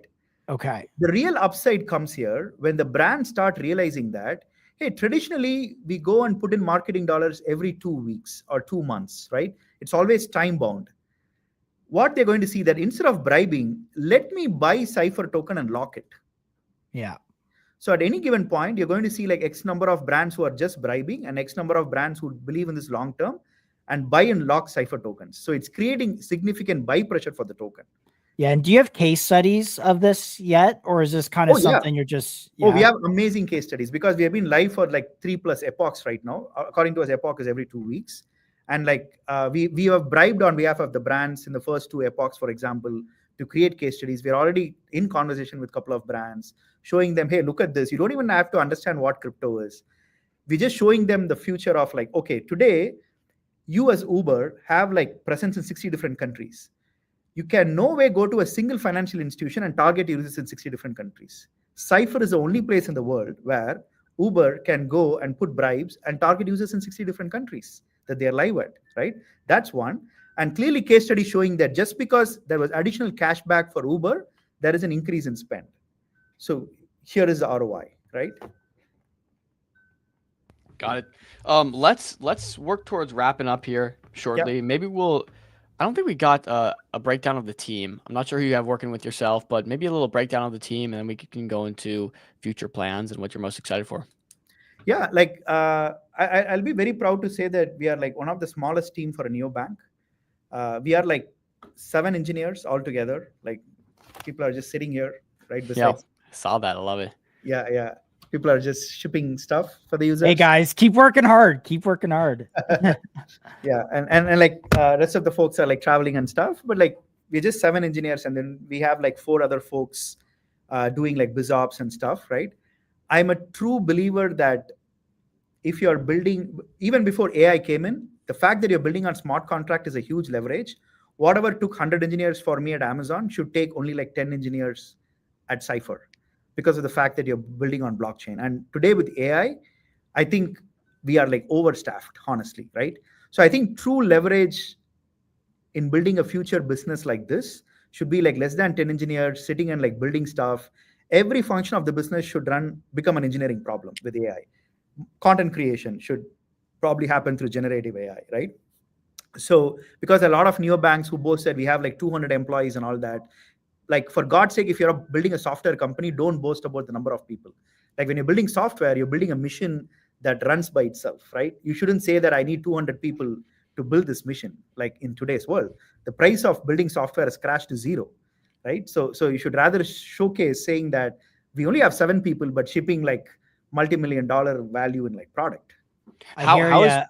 How's Sorry, go ahead, Dan. productivity? You have, I mean, your team, it seems you have a little office in San Francisco here. You got your team working in the same room.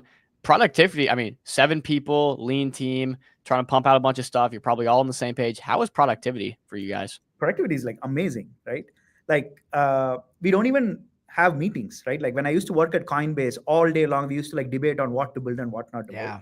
Here we don't have those conversations. People just go make decisions, like talk to users and write code, right? People are like, every engineer is spending time in Discord channels, right? Like whenever they get time, we figure out like some feedback, go ship it, right? So I'm so passionate about this. This is exactly opposite to what I did at Amazon and Coinbase. We had like everywhere like there, my incentive was to like, oh, you become a director if you have like 50 engineers working for you. Here it's exactly the opposite. I'm so proud that I only have 7 people working, super passionate about this. And all of them have been in this since 2022. They have been through FTX. They've been through like all this shit, right? And they still are building this with all this energy. And I think people should care about this. Well, it's impressive. I don't even think I've seen your engineers get up to like go to the bathroom at all. So like they are getting worked, man. I love it. Maybe one last thing I have a question about. You have a low float, high FDV token. You also mentioned you're kind of a legacy team from 2022. I don't know what your funding situation is like. I don't know if you can elaborate on, I guess like who owns all those tokens? Is it the team owns it? Is it set for marketing use cases or emissions rewards? Little tokenomics breakdown. Yeah, give us a little tokenomics breakdown. Ownership tokens. Are you going to give some equity holdings to those people? I don't know. Anything really. Yeah. I mean, this is all very publicly available in our white paper, and like soon this will be locked into smart contracts. The entire team owns 10%, right? Yeah. And it's 4-year lock-in from TGE. Though we have been working on this for the last 4 years, every team was okay to say that I'm in it for the long run, right? Which is a big deal. I've seen a lot of teams, we've been working in this for like 4 years. We want to cash out, right? Yeah. Like nobody in the team cashed out even a single dollar, like couldn't actually. Yeah. And there's also good tax reasons when you're in America, right?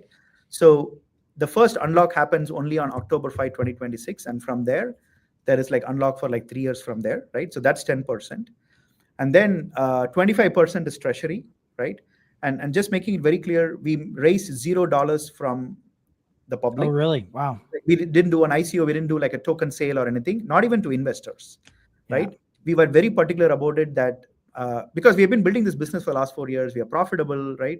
And good. Congrats, guys. And that's a leverage in being a small team, right? Like, so that's a advantage we have, right? That being said, big part of our overall FDV, like around 40% is like going through a 20-year emission, right?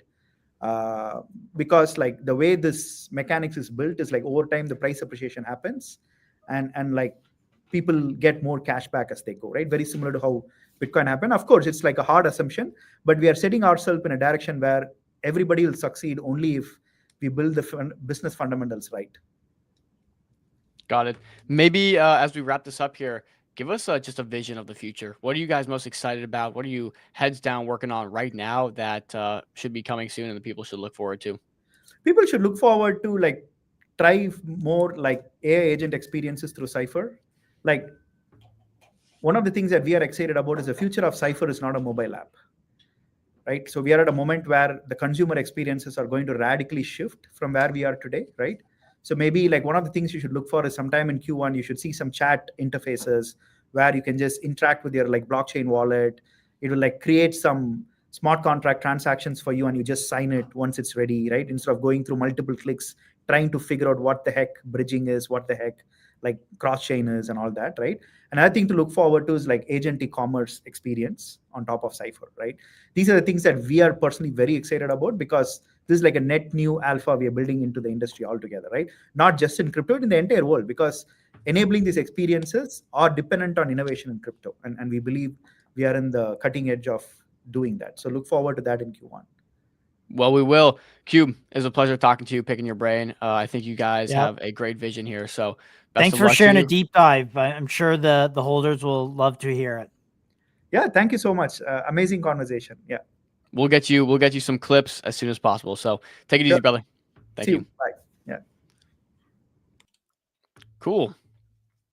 I think I will say my takeaways here. Cube has the perfect background and perfect experience Yeah. to make this work. Like it couldn't be any better. Yeah. I think he's like directionally correct. I think he's got a great vision. As you can see, they were in the space before it kind of blew up and got popular. So I think Cube is when it comes to like a visionary, he's got a good vision of where things are headed. And yeah, So that was a we're- cool conversation. Very cool. I like it. I guess so. Its FDV is 60 something, 70 million. Avicii started at 4 and went up to that, around that level. I guess like it was a little unclear what their volume was because that was one KPI he said. So he didn't mention it. I tried a few times to get it out of him, but yeah, I don't know where to me, it feels like Avicii fulfilled that. But I don't know if Avicii has those kind of metrics right now. Like, do they have 5 million AUM? I mean, they have 24-hour spends of $200 grand. It's difficult to Like, it's really I'm just difficult trying to to value. compare Yeah. Avicii with this because with Cypher is because Avicii's token structure and model are they're completely different. Where like the Cypher token seems to be acting as a reward token and definitely used hopefully like the vision is to have it be used by brands and brands having buying large amounts to distribute and fuel growth, etc. And I think there's a lot more I still have to learn about it, so maybe I'll go in and read about the token a bit more. I think that's like the caveat here with all this is understanding the token and understanding the investment, because fundamentally the Cypher token and the Avicii token are two completely different investments, so they should be valued differently based on that. So one of the few top 10 cards, some comps. Yeah, I'm just trying to see if there's anything that jumps out to me here. Crypto cards, where's Avicii on here or Cypher? Cypher's in blue. So they're this little blue slice here. Ether Cash. Yes, they're similar to Ether Cash. I don't know who Redot Pay is. These numbers look like they're fairly just guesses. Yeah, some catalysts. I don't know. XRO 2, it seems they're like positioned well for. Yeah. Seems interesting. This looks like all their investors. Good investors. Yeah, let's see game here. I don't know if there's any 48 there too. Big dupe supporter. Yeah. Contra Shout out in that conversation. R48. Yeah. These are all the right people in this conversation, man. Contra game, Decentralize or Die. I don't think they have a specific Cypher take here. I think they're just more talking about the numbers. I take the point, the VC point. Okay. Yeah. I think it was a great. What do you guys think? Token aside, I think it was a great conversation, but it's there's a little more nuance, right? You have to value this differently than Avicii because the tokens offer completely different. Yeah. It is older in terms of a project. Yeah. Just still trying to figure it out, guys. Like just trying to give you an honest take here at the end of the day. All right, monthly card volume and FDV. Yeah, I mean card volume. Okay, so there's 15 mil here. I don't know Dune. So this is based on Dune. So there must be some sort of on-chain element to it. Yeah, there must be some sort of actual tracking here. I don't know. Okay, this is interesting. I don't like inflationary reward loops. I don't know if those are going to work, but they haven't in the past. The thing with merchants is interesting, but from experience, it's hard to get merchants to do these types of programs. It really is. And once they work usually for a few times and then maybe they don't for others. So it's kind of hit and miss. It's difficult. Yeah. Cause I think product vision is all great. In order for the token to succeed though, it just needs to be a fringe case in terms of, beating out emissions, which is, I mean, almost never worked on the long term unless you're Bitcoin, or maybe Ethereum. Right. Yeah. So, and even Ethereum's proving to fail on that in that front right now. So I don't know. Can you beat the emissions? That's the question. take some time, do some due diligence, dig into that a little bit more. But nonetheless, Yeah. I think the product itself seems to be very promising. So I would almost say personally, and I'm sure Cube's listening to this now, I'd almost say personally, if I had an opportunity to invest in equity in Cypher rather than the token, I'm probably going with equity if the two options were presented to me, because I do think the business itself will probably do well and continue to do well. The token, though, maybe a different story, but I would love to see it do well.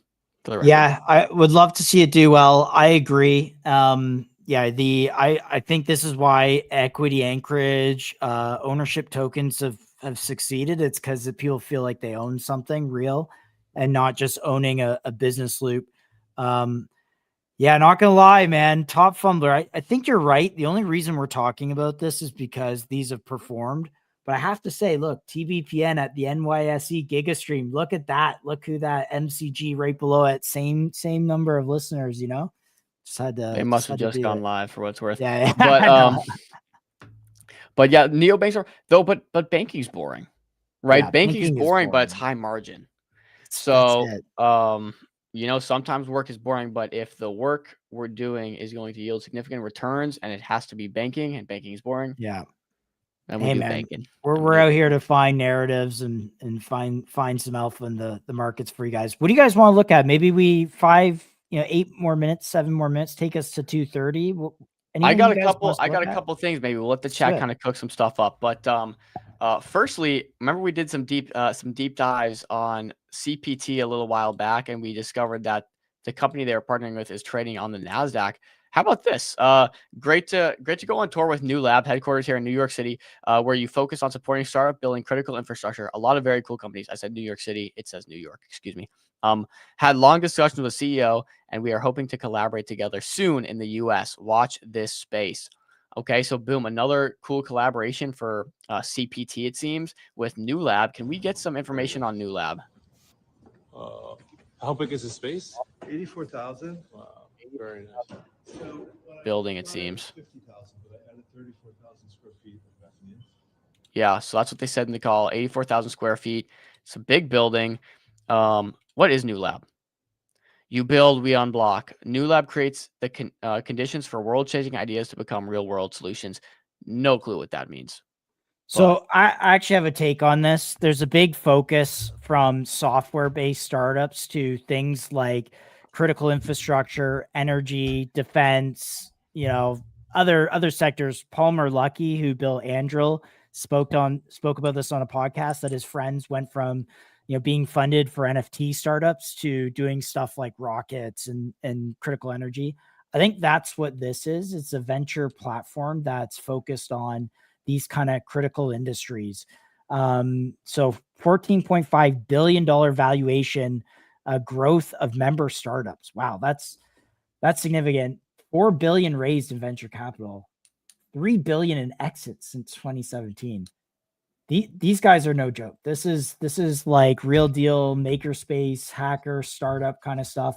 Oh, I've seen this before. This is a autonomous robot that can be dropped out of a plane or in a case and literally just drives and does things in dangerous environments.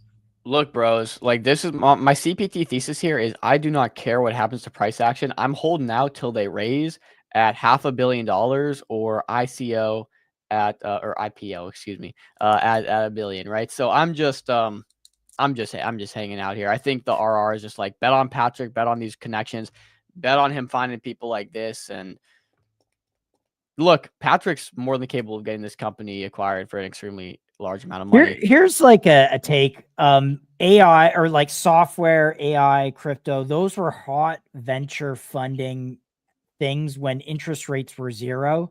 Since interest rates have gone up and the risk-free premium money is higher, we've seen money being allocated to energy, defense, and some of these more physical types of businesses. So these are the things that are hot. This is what people want to invest in. I agree with you, Dom, by the way. What would be the upside if they raise at $1 billion? How many X's? Okay. Dude, I mean, a lot. I think it's at 18 million or 15 million right now. So Top Fumbler wants some moon math. He wants some I shouldn't even I'm not doing any calculation, Dom. I'm not doing any calculations, but it is 15.9 million market cap right now. So 150 million is 10x. 1.5 billion is It's like a 100x. 60x, something like that. Yeah.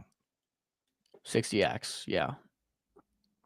I don't think it. Look, maybe I am a moon boy for thinking it could raise at $1 billion valuation at some point, or ICO at $1 billion. I probably am a moon boy for that, but the truth is these are the type of companies that do, and Patrick's the type of person that could get it done. But of course, any sort of Absolutely. private equity investment like this is like extremely high risk. Out of 10, 9 will fail. So. Bro, I don't know if you follow Nelk Boys or Full Send. Kyle from Full Send was in China, and he was in one of the flying drones, like the drone cars, and he was just like, this is wild. I didn't see that, but that's insane. Yeah. So, I don't know. Any other, do you want to throw CPT chart up real quick? I can absolutely throw CPT chart up. It's on a bit of a dip. And again, like unfazed by price here. Unfazed, moisturized, and in your lane, eh? Yeah, unfazed, moisturized in my lane, and willing to wait a couple of years if that's what it takes. So, boom. And then Jeet Sparrow's talking about repo, so maybe we'll. Oh, repo's going crazy, man. Happy to pull that up in a second here. Yeah, so CPT just in this range, continues to chill. And again, it's one of those things that right now it's at a 16 million FDV. So it's one of those things they go and raise at 50 million, and then Patrick announces we just closed the raise at 50 million, and we raised 11%, and we're going to take the percentage we raised. So we sold 10%. Basically, we're going to take that extra raise we got for the 11%, and we're just going to buy back 2% of supply that's on the open market for half the cost. And then they actually end up selling 9% at a much higher valuation. So if you do the game, if you do the math here, there's a lot of upside. So and of course, as soon as they'll probably have bought back the token at that point beforehand. But as soon as you announce the raise that closed at 50 million, or you announce the next raise and then talk about the previous raise, this teleports to that number. So, yep. So let's talk repo. By the way, repo was on MCG yesterday. We were not on, but we were talking about them. Chill and I. Yeah. This is what I'm hearing. That's a damn nice chart. Wow. I'll just go to the daily here. That's what's the TLDR? It's a virtuals project. Would you look at that? Scale Data AI, labeling. Scale AI, Shake, Polymarket. Repo is a decentralized AI infrastructure building Scale AI on chain to crowdsource AI. Okay. Yeah. Data labeling, which is a big business. Big business, as we know, as we've experienced through talking to Avi and seeing some of these other massive companies get out, $1 billion valuations for labeling companies. So pretty cool stuff. That's a great chart. Let's see, what's liquidity like? Just on this pool, it's got 775K on this pool. So pretty good liquidity. I'm still trying to understand, do they close their debt with /Shore? If they raise, though, do they have to buy all the supply from circulation? That doesn't make sense. So dude, the truth is, I don't think there's really ever the ability to pay down the debt unless they ICO or IPO, and then the debt is converted into the stock on the publicly traded market. So what happens here? Here's the game theory, Top Fumbler. It's kind of what I just explained. Let's say Patrick goes and conducts a raise, and we'll just use 100 million to keep it simple. And I'll tab back over to CPT for the sake of this conversation. Let's say Patrick goes and raises at $100 million. Okay. Patrick raises at $100 million. I'll even put a little mark on the chart for us here. Boom, right here. Patrick goes and raises $100 million. He goes and sells 11% at $100 million. Okay. Which is, from current prices, 526%. So let's go say he sells 11% of equity at $100 million. He completes the raise. Well, now he's got all this cash on hand, right? And so what he can now go do and use is take that 1%, so the 11% of the raise, and use that to buy back at a much more discounted rate, right? Because the debt is valued at the equity and valuation of the company, if I'm understanding that correctly. So what he can now do is he sees, well, there's a skew here. There's a 520% difference. So what I can now do is buy, using that 1% I just raised with, buy 2% of my company back, or, you know, even really on the skew here, assuming there was no slippage, he could buy 5% of the company back for the 1% he raised. So he could go and actually buy back a good chunk of the company that he just sold off for a very small fraction of the price. Now, what this is going to do is, of course, give him pay down the equity or pay down the debt that they have, and they would get, a bit more supply. That would also, in turn, boost the chart up, right? And of course, what would likely happen after they announce the raise is the chart will go straight up to 100 mil, because that's the speculated valuation of the company after the raise.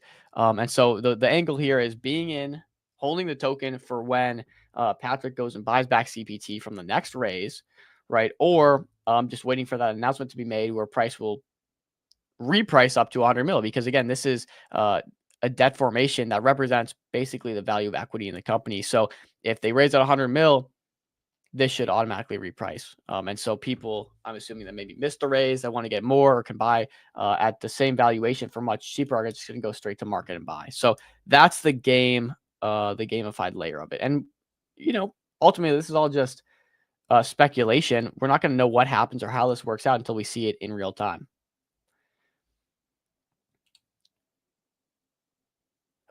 He's got to disclose the raise. Why does he have to disclose the raise? Is that like written in the contract? If he discloses the raise, then no, he can't go buy back the either way, it's good for holders, right? Either he discloses the raise and the chart moves to the fair valuation, or he doesn't disclose the range and he buys back, he pays down the debt and takes supply out of circulation, and then it reprices as soon as he does announce it. Either or. Right, because if he's selling equity and he can buy that same equity for much cheaper, you can also ultimately have kind of like not an infinite loop, but a loop here where you continue selling equity at a premium and buy it back much cheaper, and you just you just drag the token holders up by the bootstrings. Yeah, literally. So, yeah, that's the game theory there. Are we tracking? Most people, it's difficult for people to understand, which is why we see things. And I think DFTV is even a great example, because we know, or at least it was claimed, that in the new year they're going to do a raise. So like, we're going to hopefully see this in real time within the next year from DFTV when they go and raise. I think he said, probably closer to around 50 million. So, and again, you see this structure where we have a 5.15 million FDV here on DFTV. If they go raise at 50 million, 10x current valuation, we're going to see this theory, I guess, play out in real time. So I think so. No, I've heard that somewhere. Gave like 20. I don't think any move, Top Humbler. I think it's that's if you're disclosing you're gonna release more debt onto the market, right? So you see currently the DFTV, for example, has a FDV of 5.16 million. I think it's circulating of like 520K, right? Actually a little less, because they only have 6% in circulation, or 5%. And so if they want to release more debt, right, raise another round at this valuation, release more debt onto the market, and basically, I guess get that cash, they do have to disclose that 48 hours or maybe more in advance, which obviously gives the community time to respond and say, hey, we don't want any more dilution on the market, or, okay, this is actually good, we want some more money in their hands. So you do have time to respond. But that's not for the public raise. That's releasing debt, releasing more debt in terms of, I guess, another raise on SOAR, if you want to say. But if you're doing a venture route, the public raise, I don't think have to disclose. So that's how I understand it, but maybe I'm wrong. Let's check out a few more things. Surf Cash. This is going to be the next launch coming up on the Star platform. I guess they've released some more tokenomics updates. We know that they're moving to a Futarki decision market, ownership coin meta, which is the biggest move Star could have done, the best thing they could have done. Let's see what this post says, though. We're sorry. When designing our tokenomics, we overlooked a way that we could make Surf even more fair and favorable for the community. Instead of allocating 20%, We will allocate 50% to circulating supply at a 250K raise minimum. This puts our starting FDV at 500K. Okay, so they're going to allocate, instead of the 20%, we'll allocate 50% to circulating supply. So it'll be 50% in circulation with a 250K raise minimum, which would start the FDV at 500K. So very easy math. Even I can get this right here. If they raise 500K and they take 500K, FDV will be $1 million. Again, it's going to be kind of a game they play. I'm not sure if they've disclosed how much they're going to take, but if they go and raise it $1 million, just know FDV is going to be $2 million. Raise it $5 million, FDV is $10 million, so on and so forth. So again, there's some game mechanics there. We initially had planned to pre-mint a large amount of supply for user incentives and follow on fundraising, but realized that this would place a large amount of supply overhang on holders. Yep, even though the treasury is Futarchy governed. So we're reducing the treasury from supply from 54% to 18%. Okay, that's a significant reduction, which is good. This provides sufficient amount to follow fundraising without dilution. If additional supply is needed in the future, a proposal will be created. We are raising a minimum 250K that gives necessary firepower to scale and acquire in Vietnam, take Brazil by storm, and hit our Q1 targets of 2,500 monthly active users. Our ideal target is 1 to 1.5 million, but we will only take that amount. If the scale is clearly oversubscribed by order of magnitude, we will want real unmet demand for the sale. Okay, this is good information because look, the lower amount they raise, the more interested I actually get in Surf Cash or in Surf, the token. The lower amount they raise, the more interested I get because we're going to get a better entry, of course. They will collect up to, the ideal target is 1 to 1.5 mil, but we will only take that amount if the scale of the sale is clearly oversubscribed. So now they have some discretion here, but it seems like the highest they would launch at is 3 million FDV. 3 million FDV, assuming that they take 1.5 million. Okay. So note that. It'll be interesting, some game mechanics here. Yeah, do some research on Surf. This is not investment advice. We had an interview with them. Feel free to go and watch that. We'll probably have another interview after they launch. Okay. In other news, I think Fitcoin has some cool developments. Fitted Closet. I know we covered it a bit earlier, but let's maybe just check out some videos they released and some updates.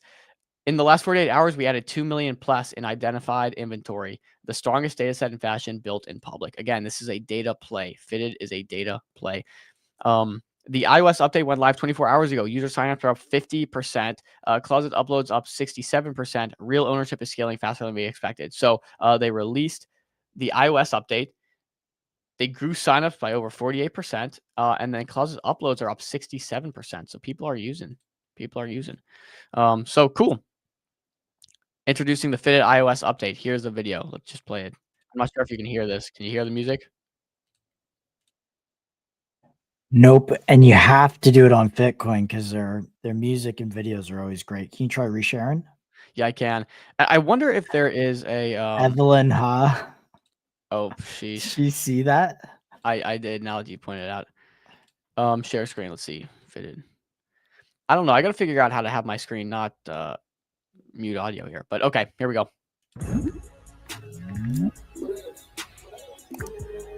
They love to eat, man.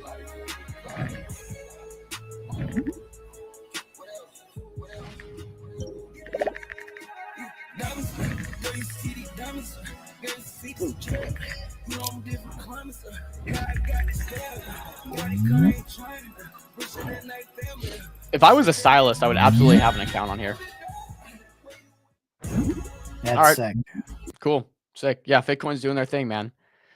It's funny, the music they recorded sounds like they did it just like by holding the phone up to the speaker and pulling it back. Yep. They love Yeet, man. Hey man, you gotta do what you gotta do. It's all about getting content out. Look at this. We launched a side Fitted Instagram this month, which got 1.3 million views, 616,000 accounts reached, 120K interaction, and then 0 paid spend. Update soon. So, man, they're just growing. They're growing. Love to see it. Love to see it. And I guess for sake of conversation, I'll pull up the coin here. Here we go. Yeah, just in this range. Just ranging. It has been absolutely sideways for 125 days. Man, dude, I've been holding some of these coins for a long time. Long time. Jeez Louise. How long have I been holding Bitcoin? I bought the first token. I bought the second token at launch too. So 206 days. Jeez. It's been that long. Bro, that's Crazy tough. how even early deployers are trolling Pasternak now. Dude, I'm saying. DLM. Let's pull up DLM real quick. They were on recently, few weeks ago. This is one of those ones you would classify as a value investment rather than a growth investment. Yeah, in my opinion, right? Because there seems to be some sort of immense value here at like equal to this market cap or maybe even above. Let's see. Did they release anything? Did they release anything on Twitter? I'll give it a look. Let me find their account real quick. TLLM. What's the handle of their Twitter? Do we know? Yeah, it's DLMM on Sol.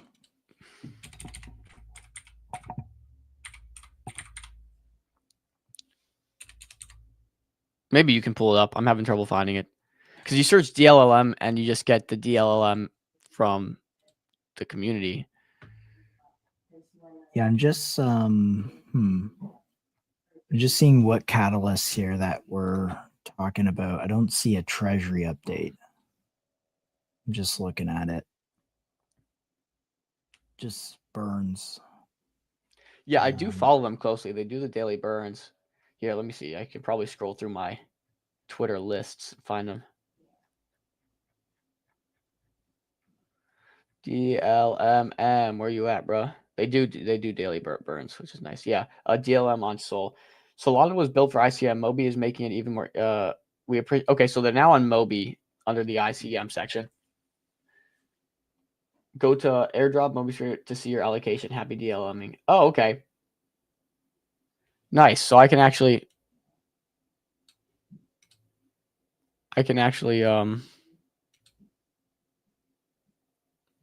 you can connect your wallet, it seems, and claim an airdrop for DLM too. So also there's 140 million tokens that have been bought back, 14%. That's not insignificant. That's a good amount of money. Good amount of money.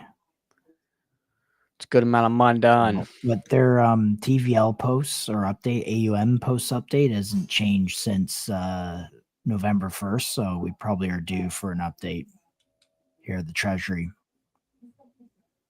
Noted. Also, man, maybe we'll show some love to our newest addition to the team, our Chinese quant here. DRB up only mode is his handle, and he's doing a lot of analytical work. So if you guys don't follow the MCG Chinese account, yes, it's all in Chinese, but it's very easy to translate. As you can see, I've translated this one right here. He's doing a lot of analytical work, deep breakdowns and background checks on founders. Just good information to have. Again, if you need alpha on any project that's relevant, it's likely MCG is going to provide that in some way. So great follow.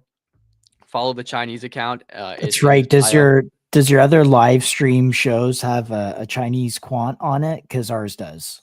Ours does. Bro, if you're on, and if you don't have a Chinese quant, I want to listen to you. Exactly. So only MCG has the Chinese quant angle figured out. But shout out MCG China. If you're listening to these from dubbed in Chinese, like, we love you guys. I'm so happy that you're discovering, ICM and stuff through us. So appreciate you. Ain't that the truth? MetaDAO's new ICM is coming soon. According to the founders' hints, this project is on a similar level to Avicii. Comparing it, that means it's very likely a project that's already implemented and has a mature team based on past ICO launches. True. And the main coins market trends. There should be an opportunity for it to go up. Okay. Oh, yeah. So I guess this is a bull post on Meta, because ultimately, if they launch another great token, Meta should follow suit. And here's the tweet exactly. When I was initially pitching founders on why they should launch on MetaDAO back in May, there were two projects that were my dream projects to work with. The first was RAM with Avicii Money. for obvious reasons, which, like, man, if you guys were paying attention back when we had them on, Profit was like bull posting them way before they even raised. And he sure was spot on with that. The second just DM'd me saying he wants to launch LFG. So there you go. Keep your eyes peeled. Bullish meta. Bullish meta. Okay. What else we got? What about that GSIM project on SOAR? Is that worth pulling up? No. Is it down only or Oh, because I don't know. I just think it's really low market cap, and we've seen MCG has kind of turned a leaf, man. It's very difficult for us to feature low market cap projects because we will just handle them like 100% plus, and so like we have to be pretty smart about that. GSIM, what's I mean, you go ahead and cover it. I don't know much about it. It's an eSIM. Yeah, like I just see it, the guy posting in the captain's lounge about eSIMs for like for Abu Dhabi and stuff. So Oh. Well, actually, it must work. Like the product must work. Yeah, maybe we should go. Maybe I'm just being ignorant here, and I should learn more. The thing about eSIMs in crypto, I've seen it done a million times. Never has worked. So I kind of have PTSD, and maybe that's clouding my judgment. Maybe they have a ton of users. It's a great business, and there's a chance for me to own that, a piece of that company with this standard that SOAR enables. I don't know much about the company, but maybe I can be convinced. If someone comes and delivers a silver plate with just great numbers from GSIM, maybe I'll get on board. Otherwise, I'm very bearish eSIM companies because I've seen so many launch in crypto and so many do the same thing and get no adoption and go nowhere and then rug their tokens. So not saying I'm bearish GSIM. I'm just saying I know nothing about it, and that's my reasoning. If you have good DD, let us know. Tag MCG live on this one, and we'll take a look. Yeah, market cap is like 390K or something like that. We don't want to PVP it. FDV or market cap? Ooh, that's a great question. It might even be lower. It says it's fully circulating. FDV is the market cap. That might be an error, actually. It's got to be. There's no way they released 100% of their. Yeah, I gotta check SOAR. I would imagine if you're watching on Moby, I would imagine they're just showing the FDV. They probably did something similar to the other structures.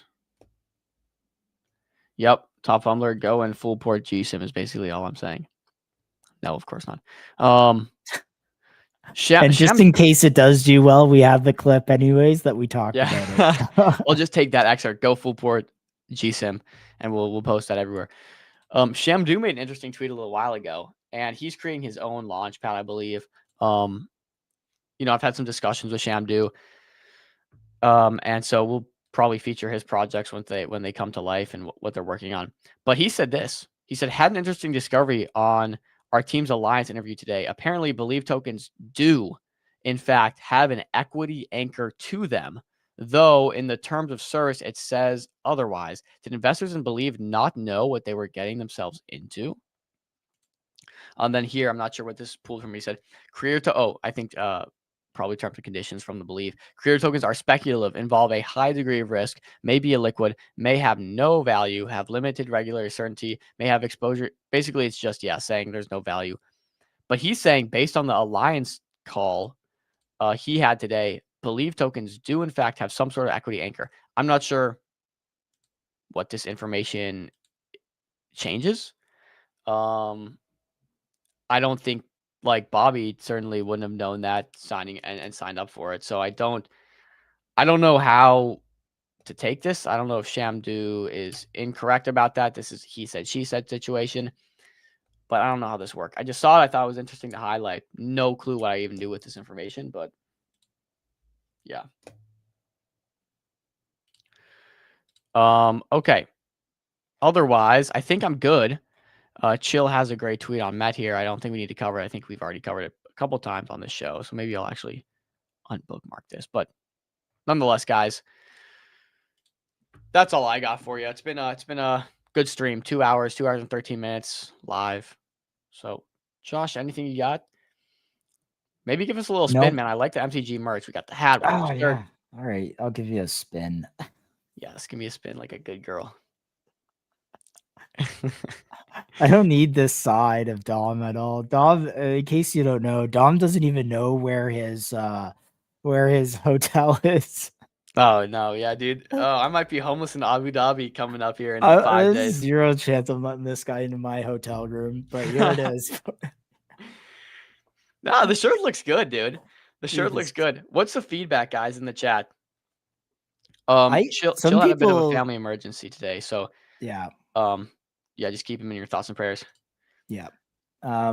Chill was on stream yesterday. The feedback was bullish on the shirt. I was thinking about setting up a Shopify store so you guys could go also buy it. I might do that actually still.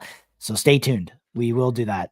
All the money goes $500. Yeah, look, it's going to be a premium price. But all the money goes to keeping the show going and stuff like that. So, yeah, hope Chill's good. Let's sorry, actually, could you stand up though? I would like to see the whole thing. Okay. I gotta like raise my desk here, so just bear with me. Yeah. All good. Also, I need to get a new camera, guys. Like my camera, I'm streaming in 720p to y'all, and it's like at this point, it's getting embarrassing. All right, here we go. So on the front, Dupe, Orgo, Soar, ICM, Run. We got Meteora, Aviva, Moby, Kled, and then on the back, Okay, chill.